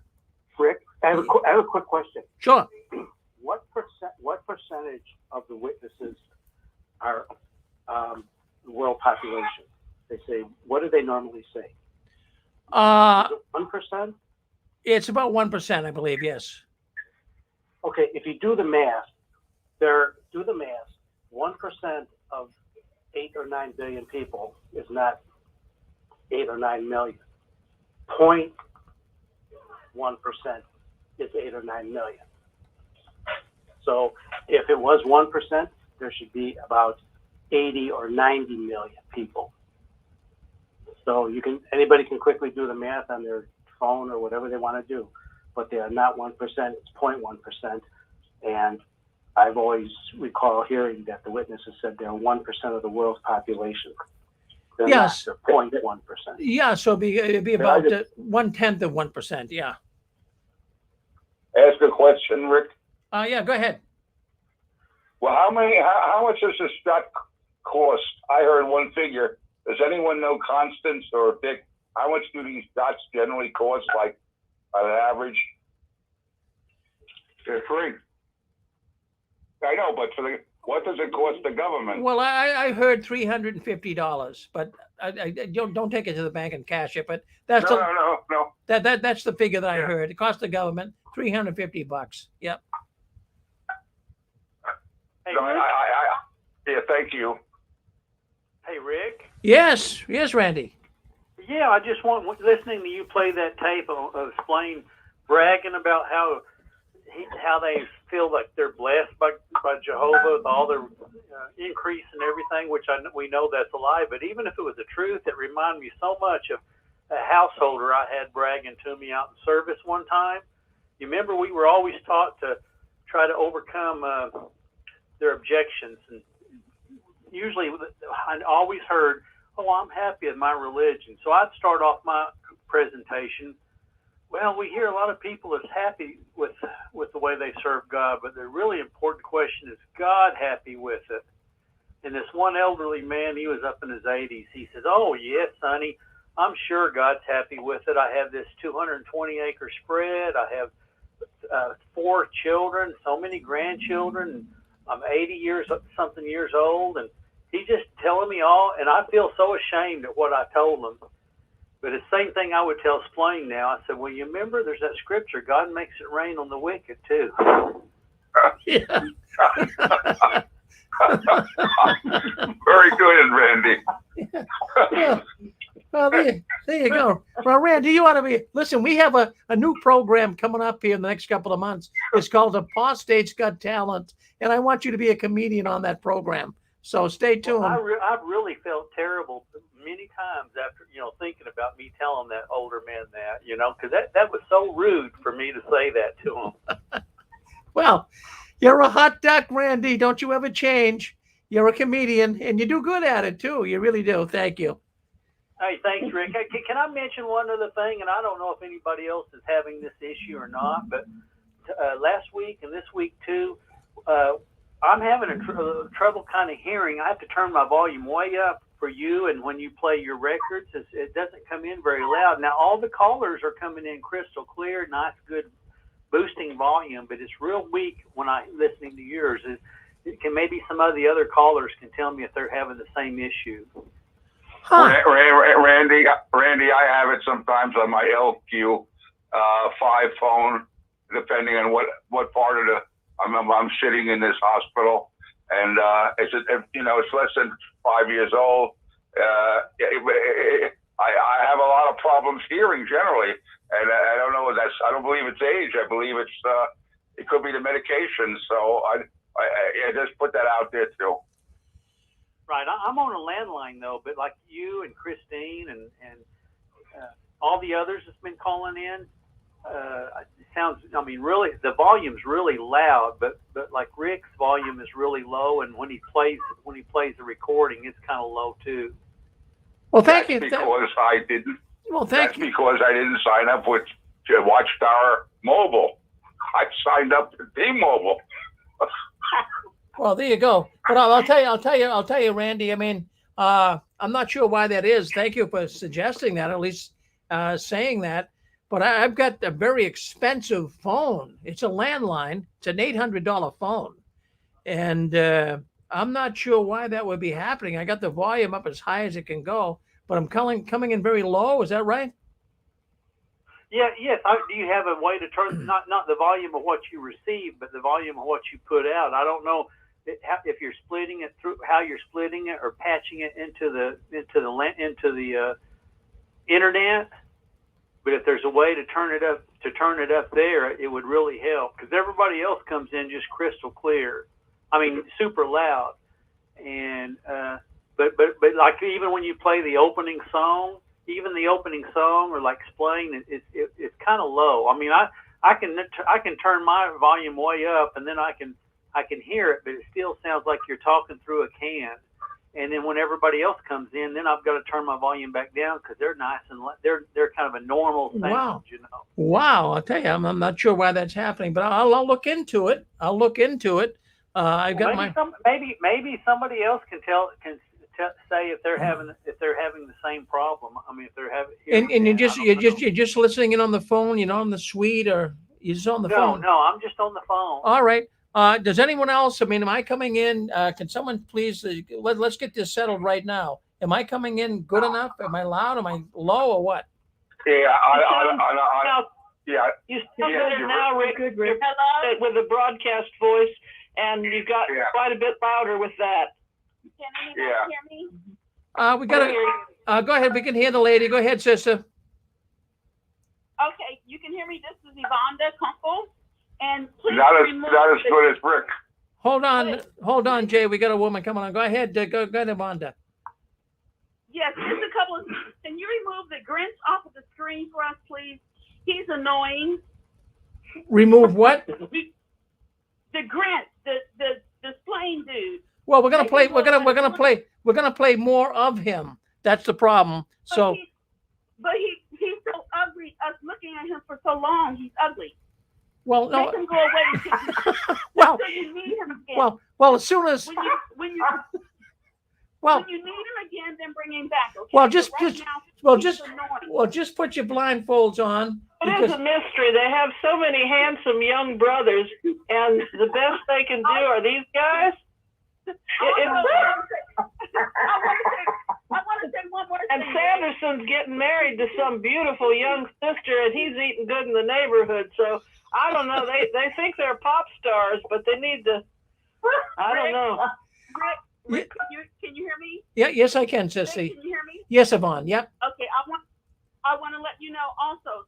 I pioneered. I wrote those letters. I felt in good faith I was doing this wonderful thing. But had I not been required to count time, I would not have written any letters. So guaranteed, they're only writing letters because they're counting time. They don't care about anybody that they're sending those letters to. That's all I got to say. Well, no, thank you, Yvonne. We're going to get him off here shortly. We're just going to go back. I got another clip I got to play, but I can't stop it now because I'll mess it up. But just stay with us. Okay. Put your blindfolder on. We got a couple more clips I got to play. Okay, thank you, sister. Okay. Yeah. Okay, will do. Yeah, Okay. well, thank you. I mean, she's right. He is ugly. I mean, I'm not, I don't want to pick on him. No. I don't want to vomit. All right. They give me shots for that twice a day, Rick. Yeah. Well, I'm not trying to scare anybody, but the guy could. Maybe if he smiled a little bit, it'll look better. I mean, that can always help with a person, right? A little smile is good. All right, so maybe they figure with an ugly guy, he's not gonna steal the money that quickly. I don't know. Well, he looks like a con man. He still has face shops. You think he could get fitted for one. This is no business. Well, Picture, you brought up something just a couple of seconds ago. They got a lot of young, handsome Jehovah's Witness men. I mean, really handsome men. And I'm saying, why are they bringing these guys out? This is scaring people. It really is, It's amazing to me. I mean, I wonder at it. They could have a casting call. They could find a young brother that could read a prompter, and they could really have a following. Yes, because I'll tell you what, these guys are driving a lot of people right out of the organization. I got letters coming in here. I'm going to read one later that this man was telling me his wife left because of listening to this guy. She said, this guy's a con man. He looks like a real con artist. And people are leaving because they're looking at the governing body, You should make this comedy hour. His father, Mickey Spillane. Hello, Rick. I'm here. Betty in Canada. Yes, Betty, go ahead. The author, Mickey Spillane, because I heard that Mickey Spillane said years ago he would convert if his son got a high up position. Yeah. Well, it never happened, right? Well, that's what I heard. Yeah. Hey, we got another lady coming in. Go ahead. Was it Betty? I'm not sure. Go ahead. Yep. Hello, this is Betty in Canada. Yes, Betty. So I'd like to comment about what Blaine said. Yes. At your forum. He said Jehovah's Witnesses are Christ's disciple. Notice what he didn't say. He did not say that they are Christ's brothers. Isn't that a really important point? Oh yeah, no, that's a big position. A brother is different than. Well, that's because they are not saved Christians. They do not partake of wine and unleavened bread. They do not have the Holy Spirit indwell, and they are stuck in a cult. They're not saved. So I feel very, very sad. I pray for the Jehovah's Witnesses that I love. I left 3 years ago. I was born and raised as a Jehovah's Witness. I'm now 66. I find myself practically with no friends, managing to make a few non-witness friends. But I think Watchtower is doing a very good job of waking up Jehovah's Witnesses, and they are leading. Well, good for you, Betty. Now, have we heard from you before on here? This is your first time. Yep. I called in a few weeks ago. It's been a few weeks. Well, always good. It's good to hear from you, Betty. It really, really is. I mean, you made that. That's a good observation you made. I really give you a gold star for that. That's good. Thank you. Yes, I just want to remind your viewers that true worship is real. It's not in a religion. It's not in any religion. Remember Jesus' words. He said, the wheat and the tares, which is the weeds, would be mingled together until the harvest. Did Jesus say that all the wheat would be in one big lump in one religion that got started about 130 years ago? No. No. There are Christians all over the world. Perhaps they are mingled in different so-called Christian religions, and maybe all those religions are, off the page and wrong in one way or another. But there are saved Christians everywhere, all over the world. I know I'm one now, and I know you are, Rick, and I'm quite certain most of the people calling in are now real Christians, because they realized that the Watchtower is a man-made religion, and they are deceiving people, and they're doing what Satan just loves, deceiving them. So I just want to say, yes, SPLAIN is way off the mark. Christians are not just disciples; we are Christ's brothers. Well, good. Well, good for you, Betty. Good for you, Mom. My goodness, that's a good comment. Thank you very much, and keep coming on. We love to hear from you, Betty. Thank you. Come back and see us soon, okay? All right. Okay. Well, I want to hear the rest of your broadcast. Thank you. I'm watching it on my smart TV, and there's no sound problems, by the way, at all. Okay, good. What are you watching on? I'm watching you on my smart TV. What's that, on YouTube? Or? I've clicked you on YouTube, and there's no sound problems at all. And I'm talking to you through my cell phone, and there's no sound problems at all. Well, thank you, Betty. Thank you very much. That's good to get that feedback. Okay, we got Anne-Marie DeSoto, I believe, out there. Go ahead, Anne-Marie. Oh, I'm sorry. Thank you. I've been waiting a while, so I hope my comment isn't completely off track. But I was listening to the COVID comments from the Watchtower that you were talking about. By the way, Betty, thank you so much for what you said. That was brilliant. Absolutely brilliant. Thank you. But, I just wanted to say regarding the COVID and, Jehovah's protecting us and we got to be careful. My husband and I, this is our anniversary today, and we went to Capitola. It's a nice little hamlet in Santa Cruz County, and it's just absolutely beautiful. We go there every year, and there were hundreds of people all milling about, no mask wearing.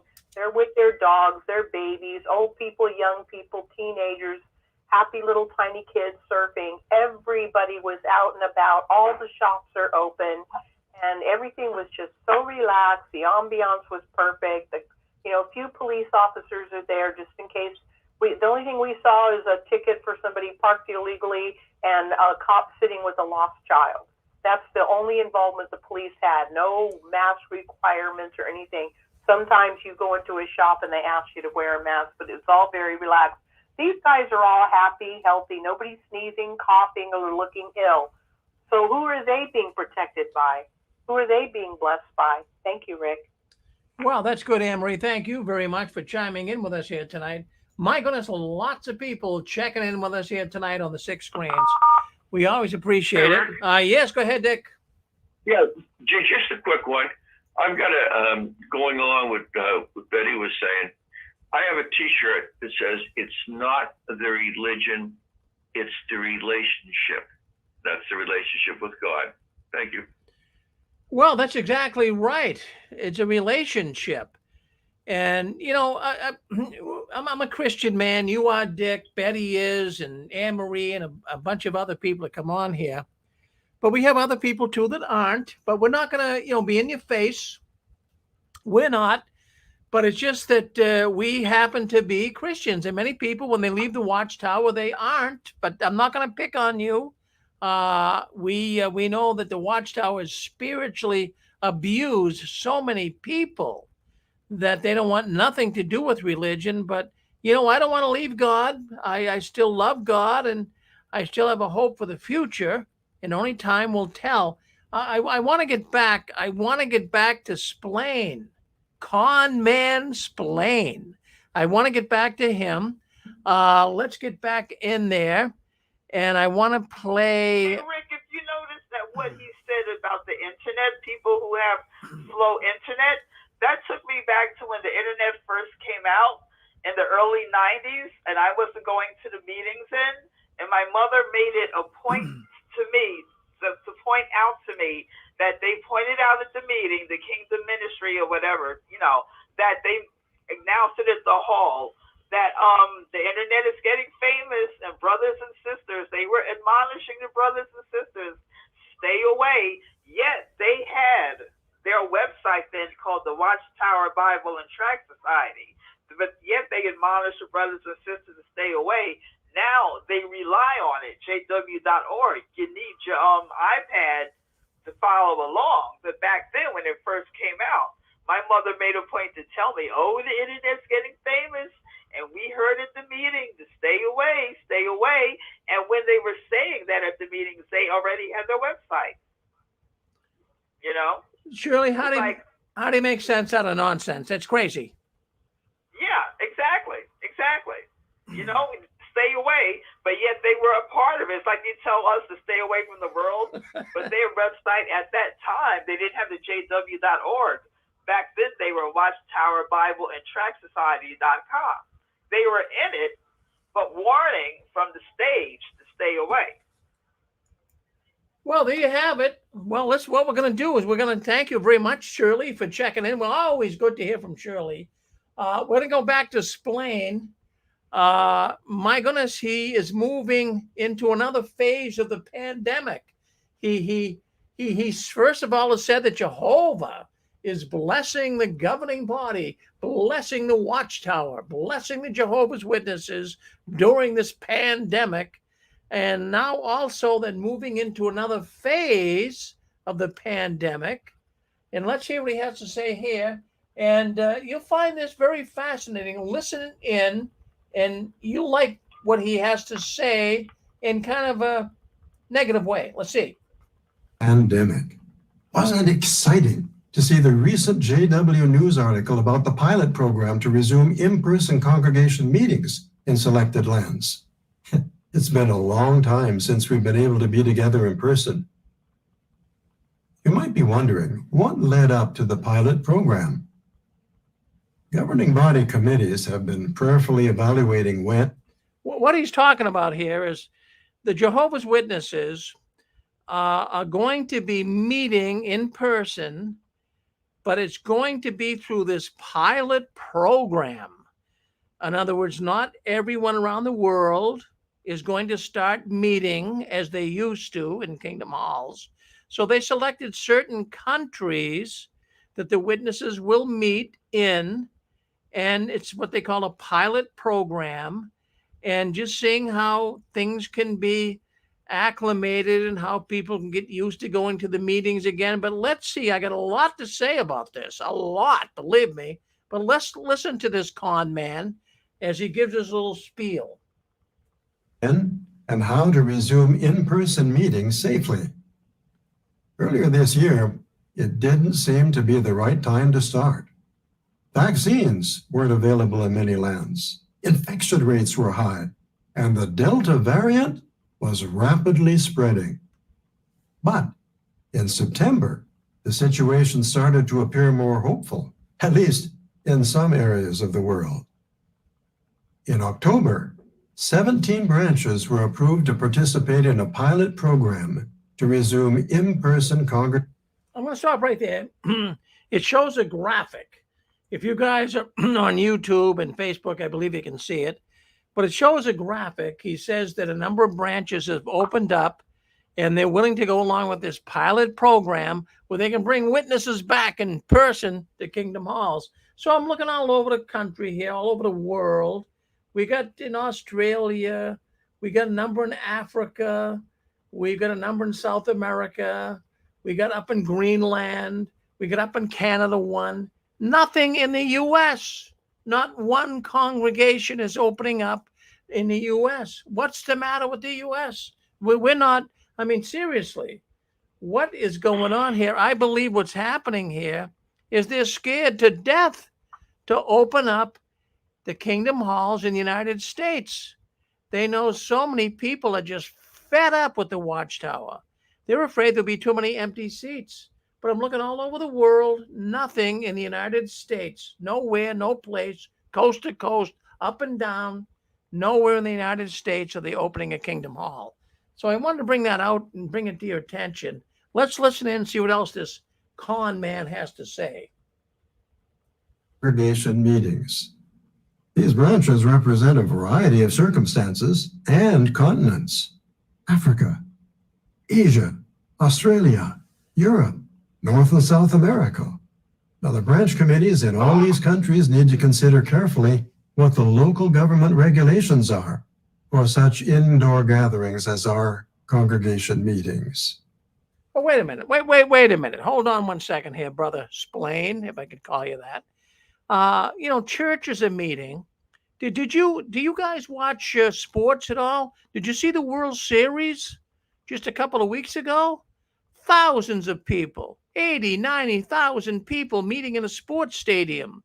And those people weren't wearing masks and they're out going about their business. And you're, not allowing the witnesses to go back to their Kingdom Hall meetings in person in America. Something's wrong here. Not one Kingdom Hall is opened up in person. It's still all on Zoom. They're scared to death. That's the only thing I can say, folks. They are scared to death that nobody's going to be showing up at the Kingdom Halls. They're trying to put together a hybrid meeting where when we do go back or they go back to the meetings, it'll be in person, also on Zoom. They don't know what to do. They know darn well this guy's a snake oil salesman, I'll tell you right now. This guy is not telling the truth. They are scared to death. Let's continue listening in here. I want you to hear what he has to say. And it's amazing. The regulations vary from country to country. You might be wondering, does this mean that Zoom is going away? We're pleased to inform you that approval has been given for congregations in the pilot program to have the option of holding hybrid meetings, where some attend in person at the Kingdom Hall, while others are tied in via Zoom. As of November 8th, 14 branches have already held their first meetings. As you can imagine, our brothers and sisters were overjoyed to meet together again. Let's hear from a few of them. I want you to listen to this foolishness.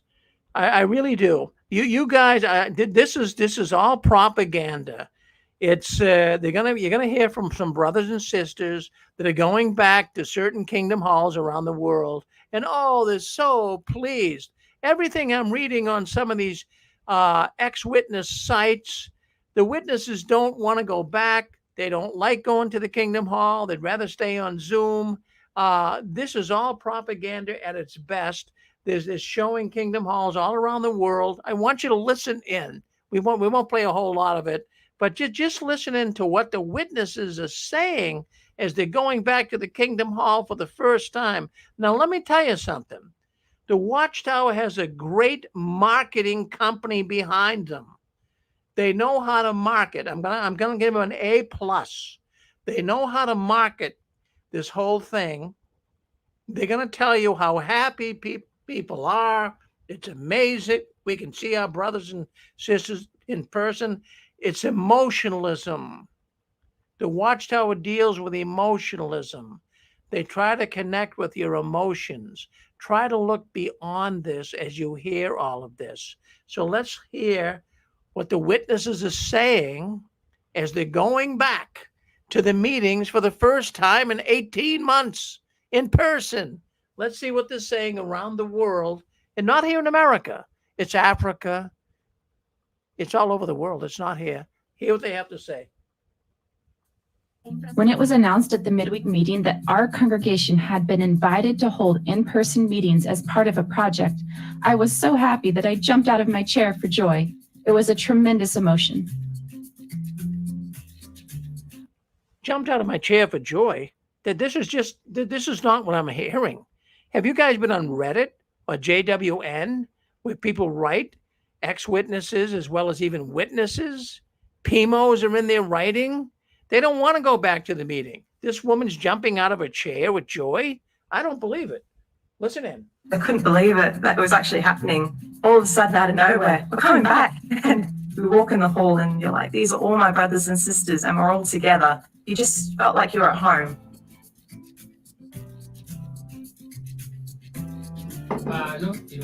Being back at the meetings, I feel like the fire is burning in my heart because of happiness. It really felt good. It was lovely to see the brothers and sisters coming into the entranceway and to greet them. It was so great. I wanted to go and give somebody a very big hug, but since I couldn't, I would go to mom and dad and hug them and say, this is for this person.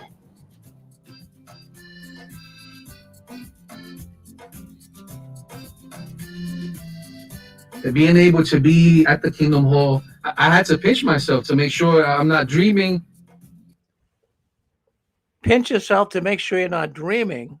Who, in goodness name's sake, wants to go back to the Kingdom Hall? Well, it goes on. It goes on for another 10, I'd say 10 minutes, maybe 7, 8, 10 minutes on how people are so happy to be able to go back to the Kingdom Hall. That's contrary. There isn't a witness listening into this program tonight that wants to go back to the Kingdom Hall. Are you kidding me? Are you serious? I have to tell you, this is all propaganda pushed out by the Watchtower.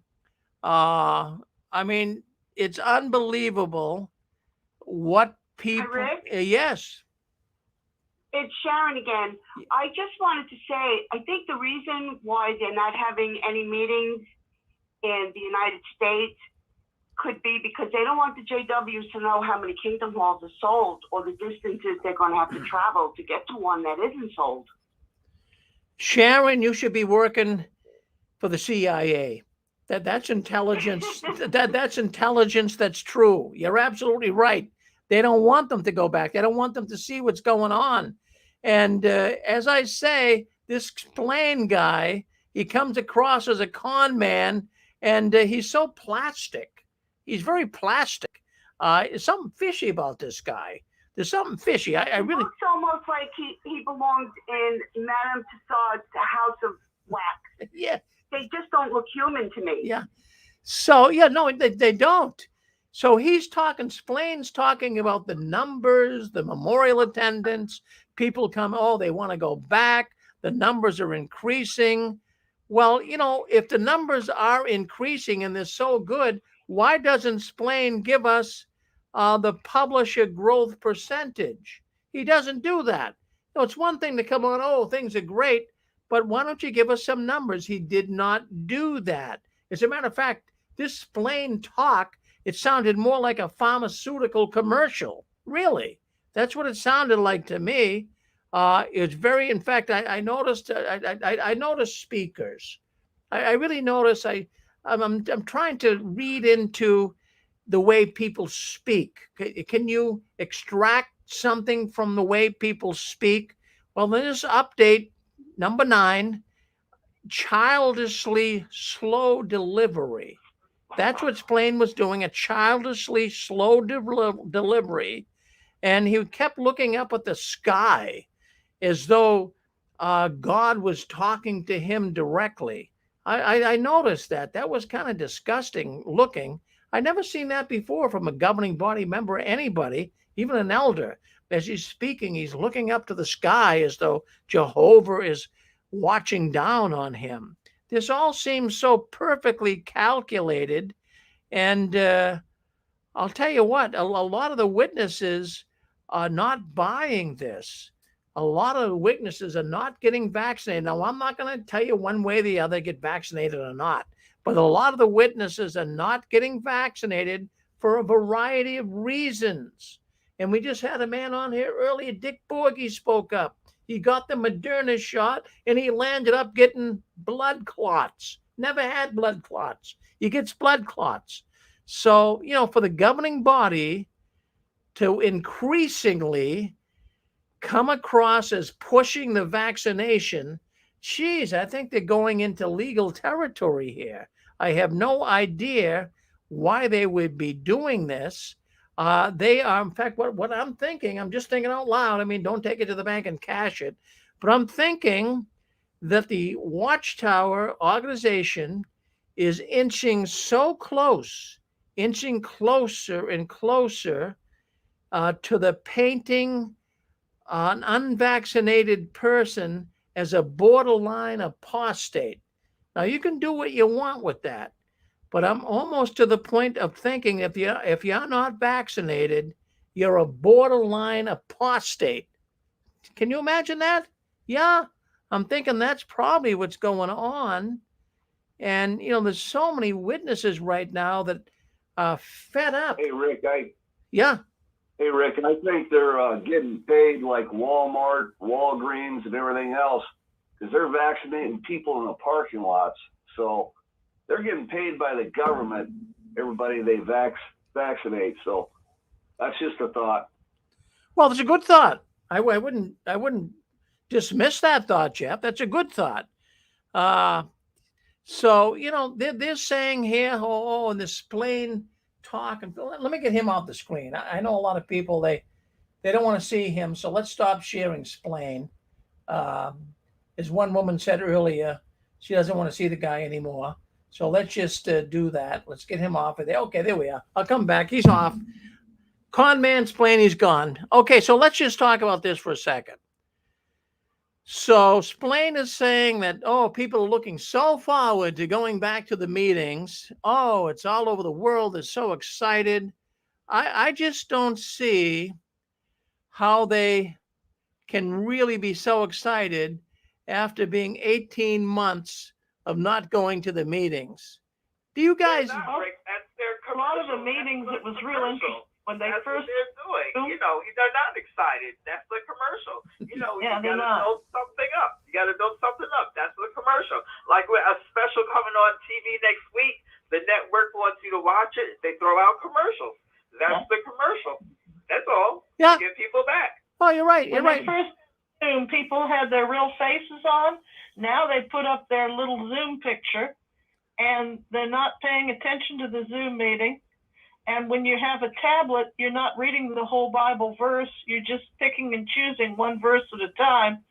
So I don't think people are getting that much out of the meetings anymore. Well, they're not Pixie. Can pile it on thick. Yeah, we would say that, That's Randy. why they call it a pilot program. Yeah, well, we would say that, Randy. Yes, we would. So what you have to remember here, too, is a lot of these Jehovah's Witnesses, they're very stressed right now.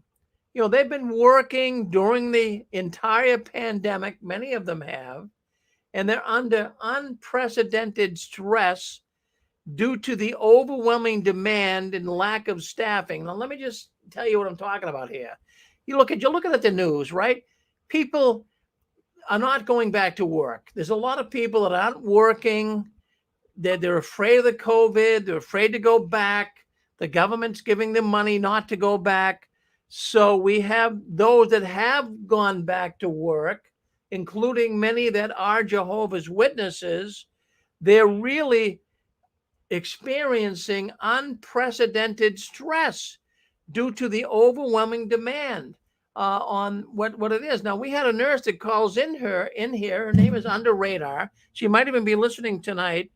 But she's talked to you guys about this. She's a nurse. And she says she's working so hard harder than she's ever worked before. She's an ex-witness. But you can imagine even witnesses that are working under this unbelievable stress, and a lot of the nurses aren't showing up. So even in other occupations as well, people have to do more work because the other people aren't showing up because of the fear of COVID. So, Hey, Rick, just an update about I don't know if you've been following her on Facebook, but have you been following her experience after her second Moderna shot? No. Because she's not working right now. Did you read it? Have you been keeping up with her? No, I haven't. What happened around the radar? Oh, after she got the second, yeah. If you follow her on Facebook, I mean, the second one did her in. It did her in. I mean, she's not able to work. The last, as of a week or two ago, after she got the second shot, she was having the effects of COVID, lost her taste and smell, and she kept going to the doctor to get the test for COVID because those are the effects of people who have COVID. But that didn't happen to her until she got her second shot. And they kept saying, no, I don't have COVID. I got my second shot. And now she's having a problem with her eyes. And if anybody here follows an FB, you can see she's been posting about it. Now her eyes are bothering her. Now her eyes, after the second shot, her eyes, and then she has the effect of COVID from the second Moderna, and now her eyesight is not what it should be. Hey, this is Under the Radar. Hey, Radar. Hey. Shirley. Yeah, it's worse than that. I'm actually going to a neurologist soon for autoimmune encephalopathy or encephalitis. Wow. Yeah. So yeah, it affected my brain.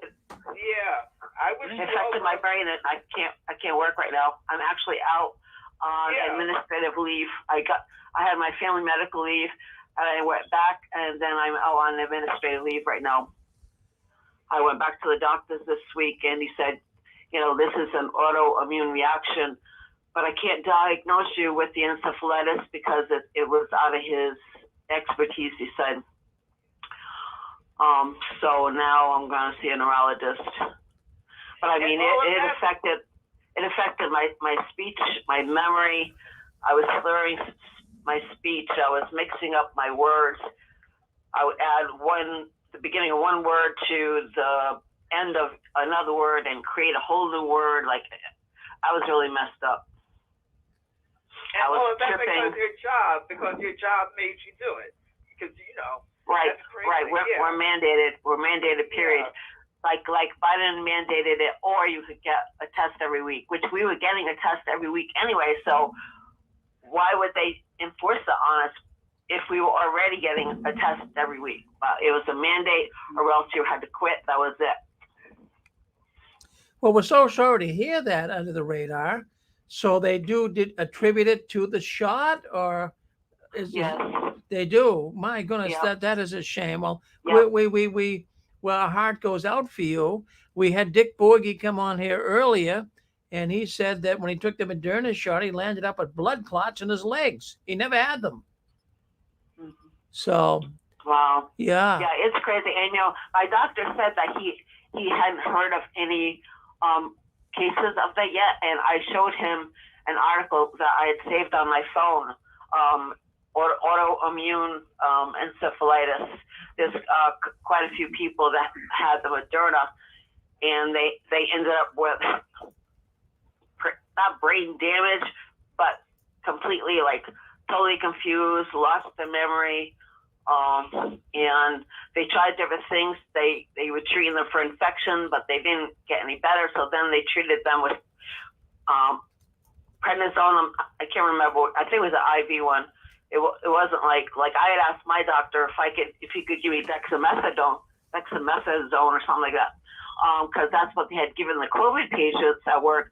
So I figured if my body is acting like I have COVID and my brain feels swollen, I kept telling him my brain feels swollen, my eyes feel swollen, my brain feels swollen. But he put me in Medrol, and it's like a tapered dose. And then I was feeling better that week, and then I went back to work, and a couple of days after I had stopped the tapered dose, I started getting sick all over again. You know, my symptoms were coming back.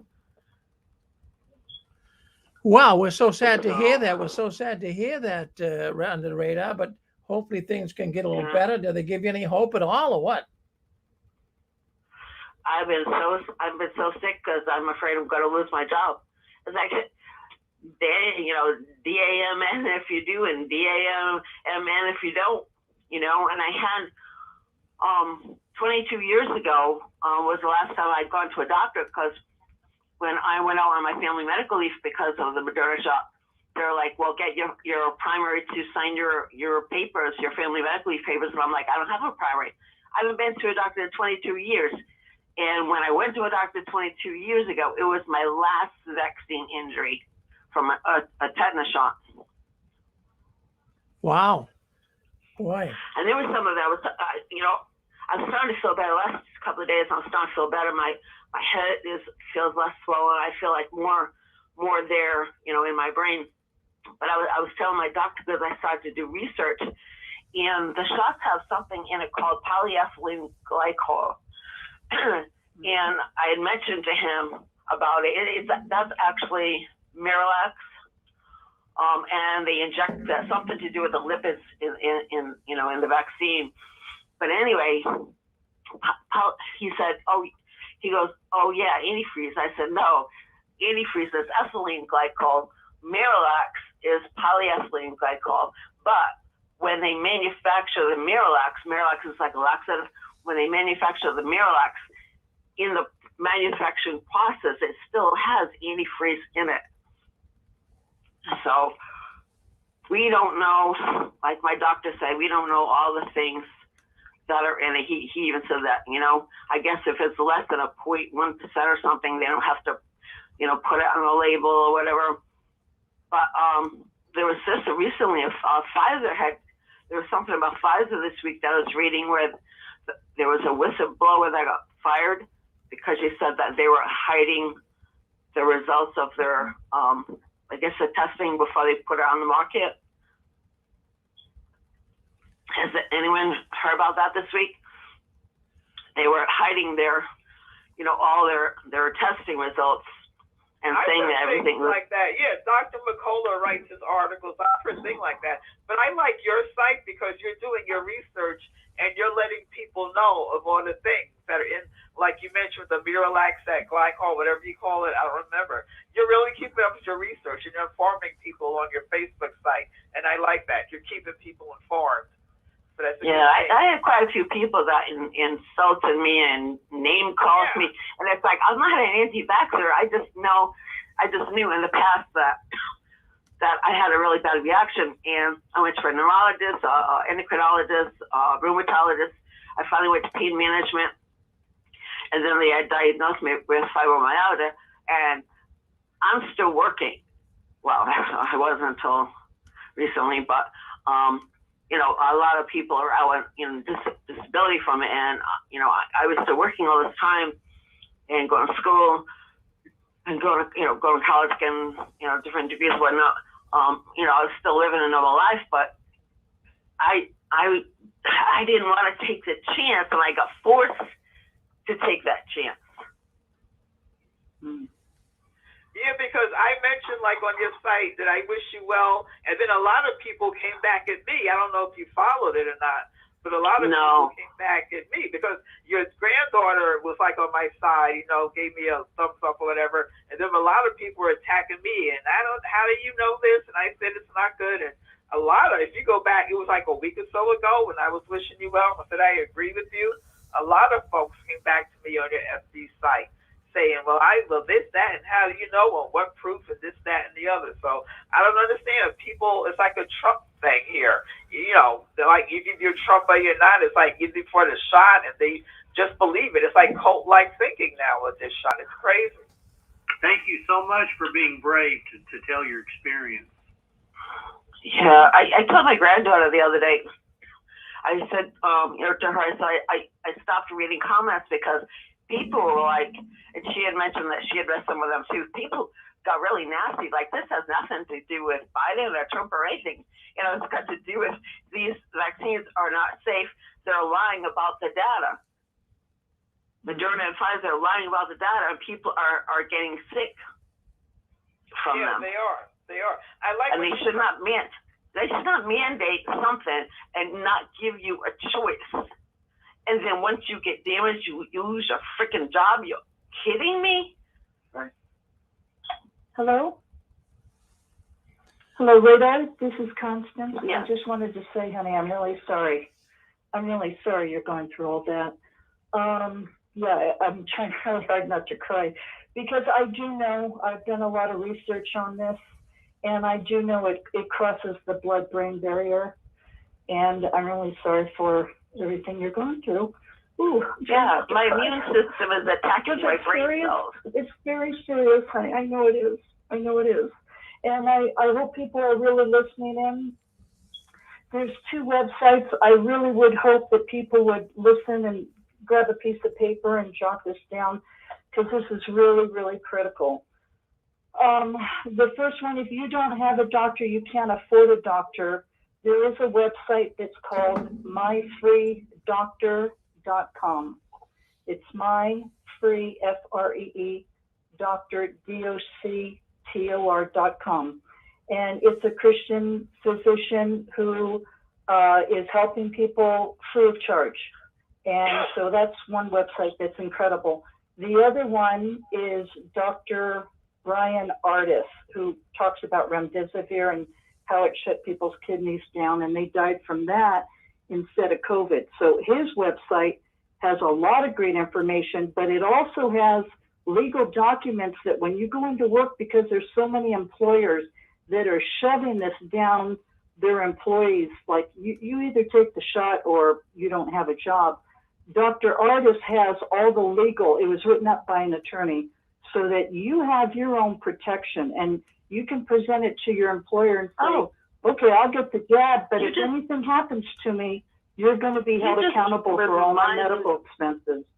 You just reminded me of something. Well, first of all, I read where while I was out on family medical leave, I could probably get unemployment for those weeks. Yeah. But I was also reading this week that this vaccine is not under the VAERS, the VAERS, or the court where you can sue. Like there's a court where you can sue if you get injured by a vaccine. You know, it's you have to go and report it to the VAERS.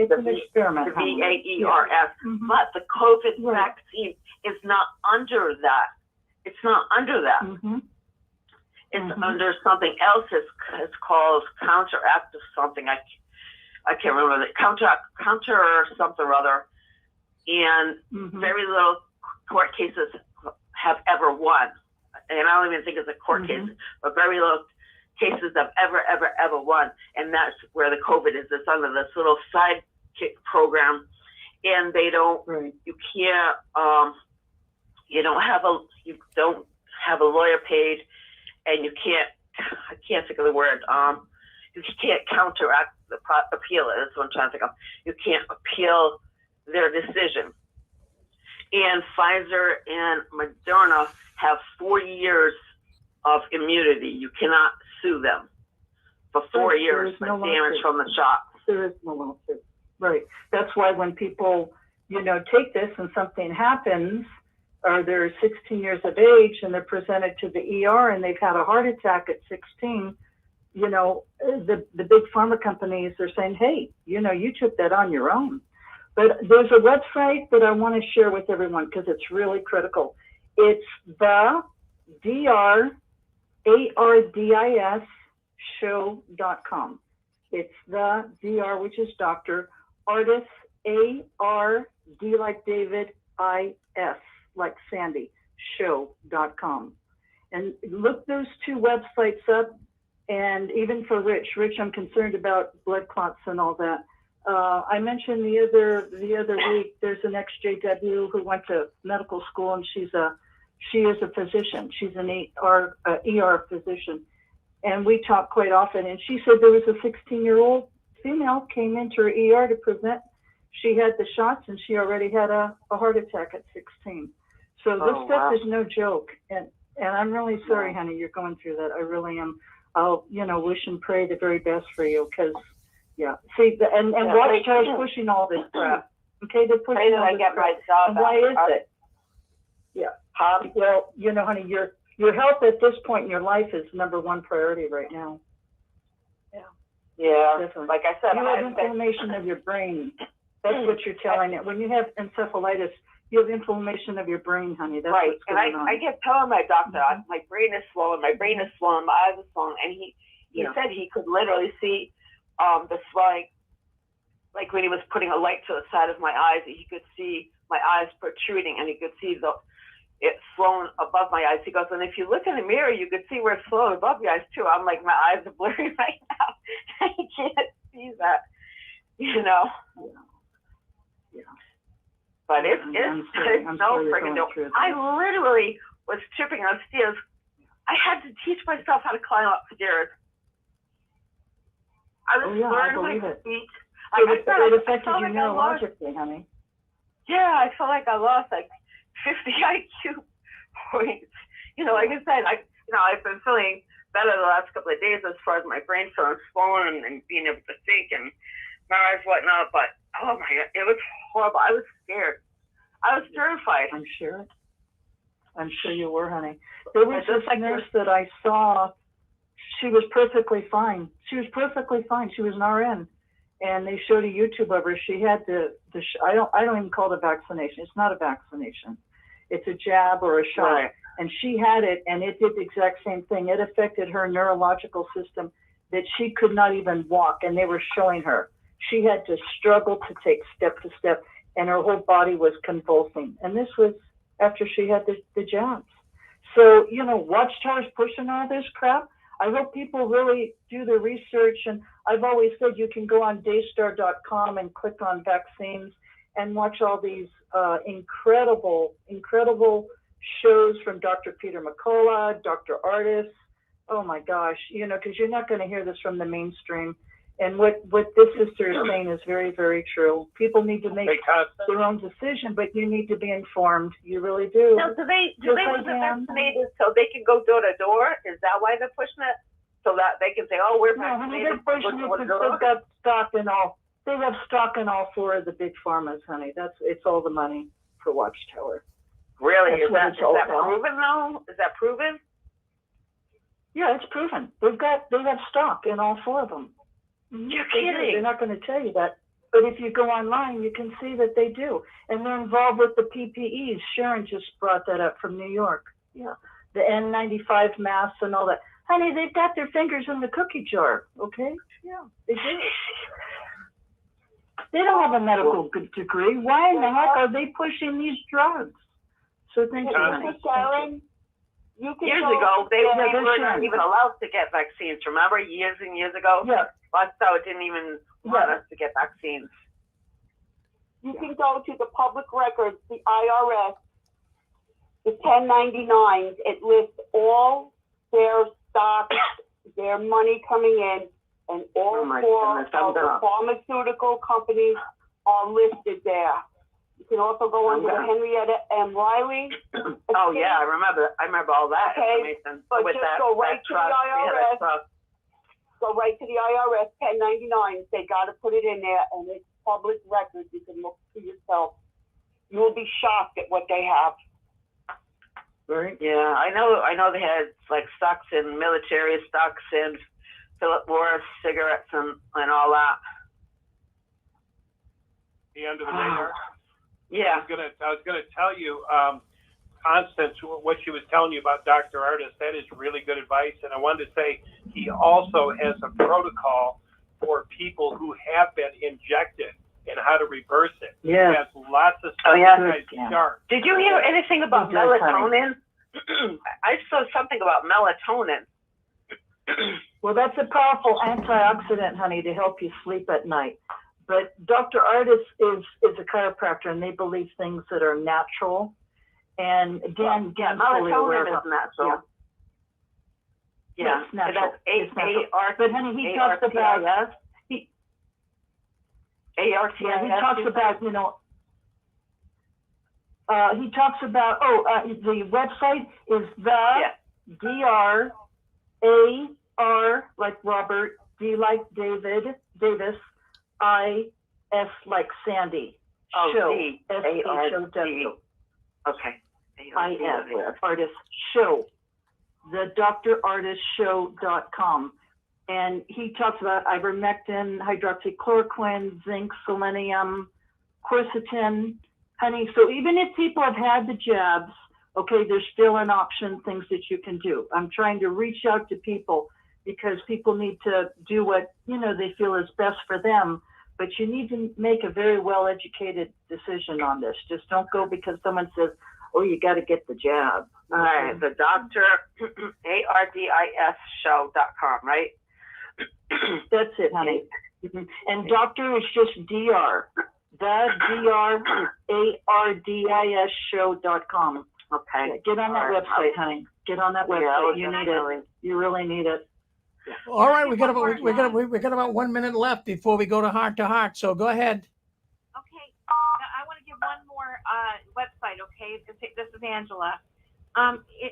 If you are worried about being forced to wear the mask at your work, and you don't want to, you don't believe in it, and also too, if you're concerned about that you are being forced to take a vaccine and you don't believe in that, there's some great notices at www.health, freedomdefense.com. .org. I'm sorry, not .com. .org. www.healthfreedomdefense.org, and so you just go to the button called resources once you get in there, and then it's got like 5 or 6 documents, Q&A all about why it's illegal, all the legal laws that are involved in it, and all of it, so that you can present those, print them off, and give them to your employer, so that you will not be forced under the law that's written all in it. Why you should. Here in Connecticut, it's a law for healthcare workers. It's mandated, no exceptions. And that was the thing I wanted to bring out. I don't mind the mask. We wear the mask, 8, 9, 10 hours a day or whatever. We wear the mask. We get tested at least once a week. Except for now that everybody is vaccinated, we're not getting tested, which doesn't make sense because you can still get COVID even if you're vaccinated. You can still have the same viral load if you're vaccinated. Can I put in a comment real quick? Sure. I can back up everything Constance was saying about the VA, ERS, and the Dr. Artist, and the free doctor and all that. That's all 100% true. Also, they kept saying, follow the science. And if you follow the science right down to the T, you will see that how dangerous. Yeah, but they were lying. It's not even the vaccine. They were lying about the data. That was the thing that was brought out this week. They were lying. Pfizer was lying about their data, and the whistleblower got fired. So how can you follow the science when the science is not the truth, or what they're telling you is not the truth? They kept saying all these things were conspiracy theories, but all these conspiracy theories, quote unquote, do have some truth in them, or else how else did they have come about? I haven't got the vaccine. I won't get the vaccine. Nobody in my family will get the vaccine. Or it's not even, like you said, it's not even a vaccine. It's a jab. And the ingredients in it are made to make your body make too many antibodies. And then the second shot makes it make more antibodies. And then this, if you get the booster, you're going to die, most likely. Because your body can only make so many antibodies, and then the antibodies attack each other. That's what my doctor said. He said it's an autoimmune response in me, and it was attacking my brain. And he said, for me, he goes, "What are you going to do if the booster is mandated?" And I started to cry. I'm like, I'll have to retire. I get it a year and a half before I can retire. I get at 65, but I can retire at any time, I guess, if I want to. But he said he would give me an exemption. But I don't even know if an exemption goes, because it didn't before. You can get a medical exemption. That's what I can get because I have mixed connective tissue disease, which is a combination of lupus, fibromyalgia, chronic fatigue, all of those, and even diabetes is an autoimmune disease, and I have that also. And my doctor said, don't even think, and I suffer from anaphylaxis real easy. I mean, the least little wrong thing can kill me in a matter of just a few minutes.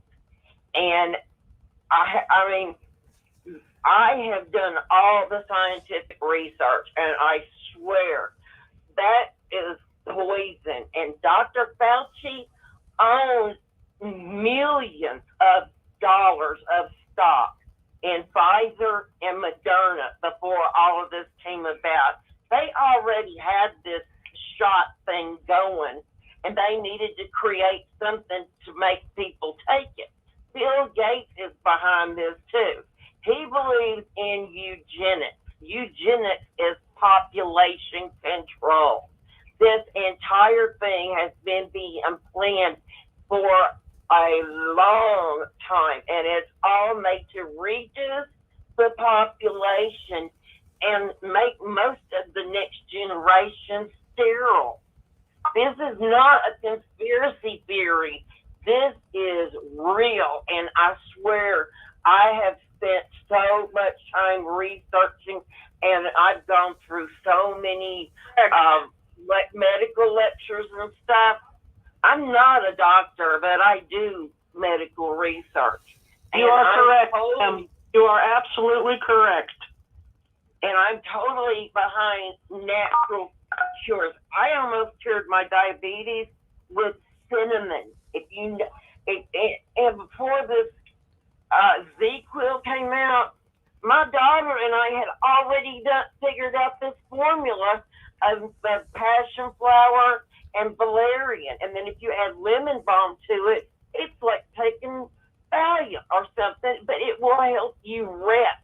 And then Z-Quil comes out on the market. What is it? Passion flower and valerian. Hey, we gotta step in here. We gotta step in here. We're going overtime.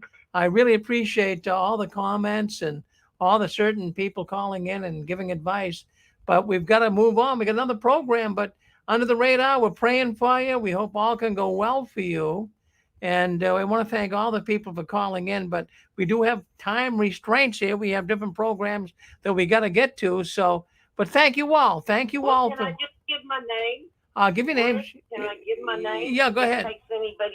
Yeah, go ahead. This is Debbie Moore.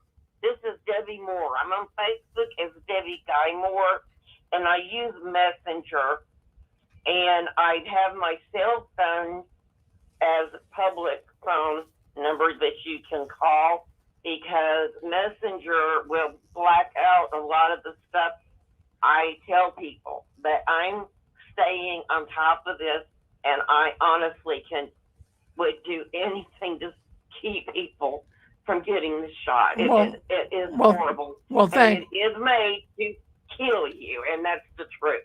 All right. Well, thank you, Debbie. Thank you very much for coming on, and thank all the people for speaking up here tonight on JW World News. Friends, I want to tell you, keep moving forward. Don't you ever give in, up or out. And the last one, leaving the Watchtower, please turn off the new light.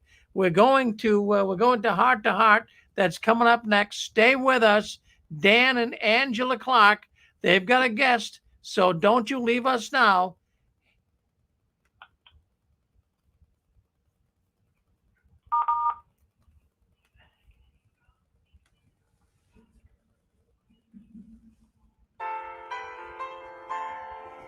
You're on the Six Screens Telenetwork, earning the reputation of giving all the right ingredients, uninhibited, in exposing the hard, cold facts about the Watchtower Society.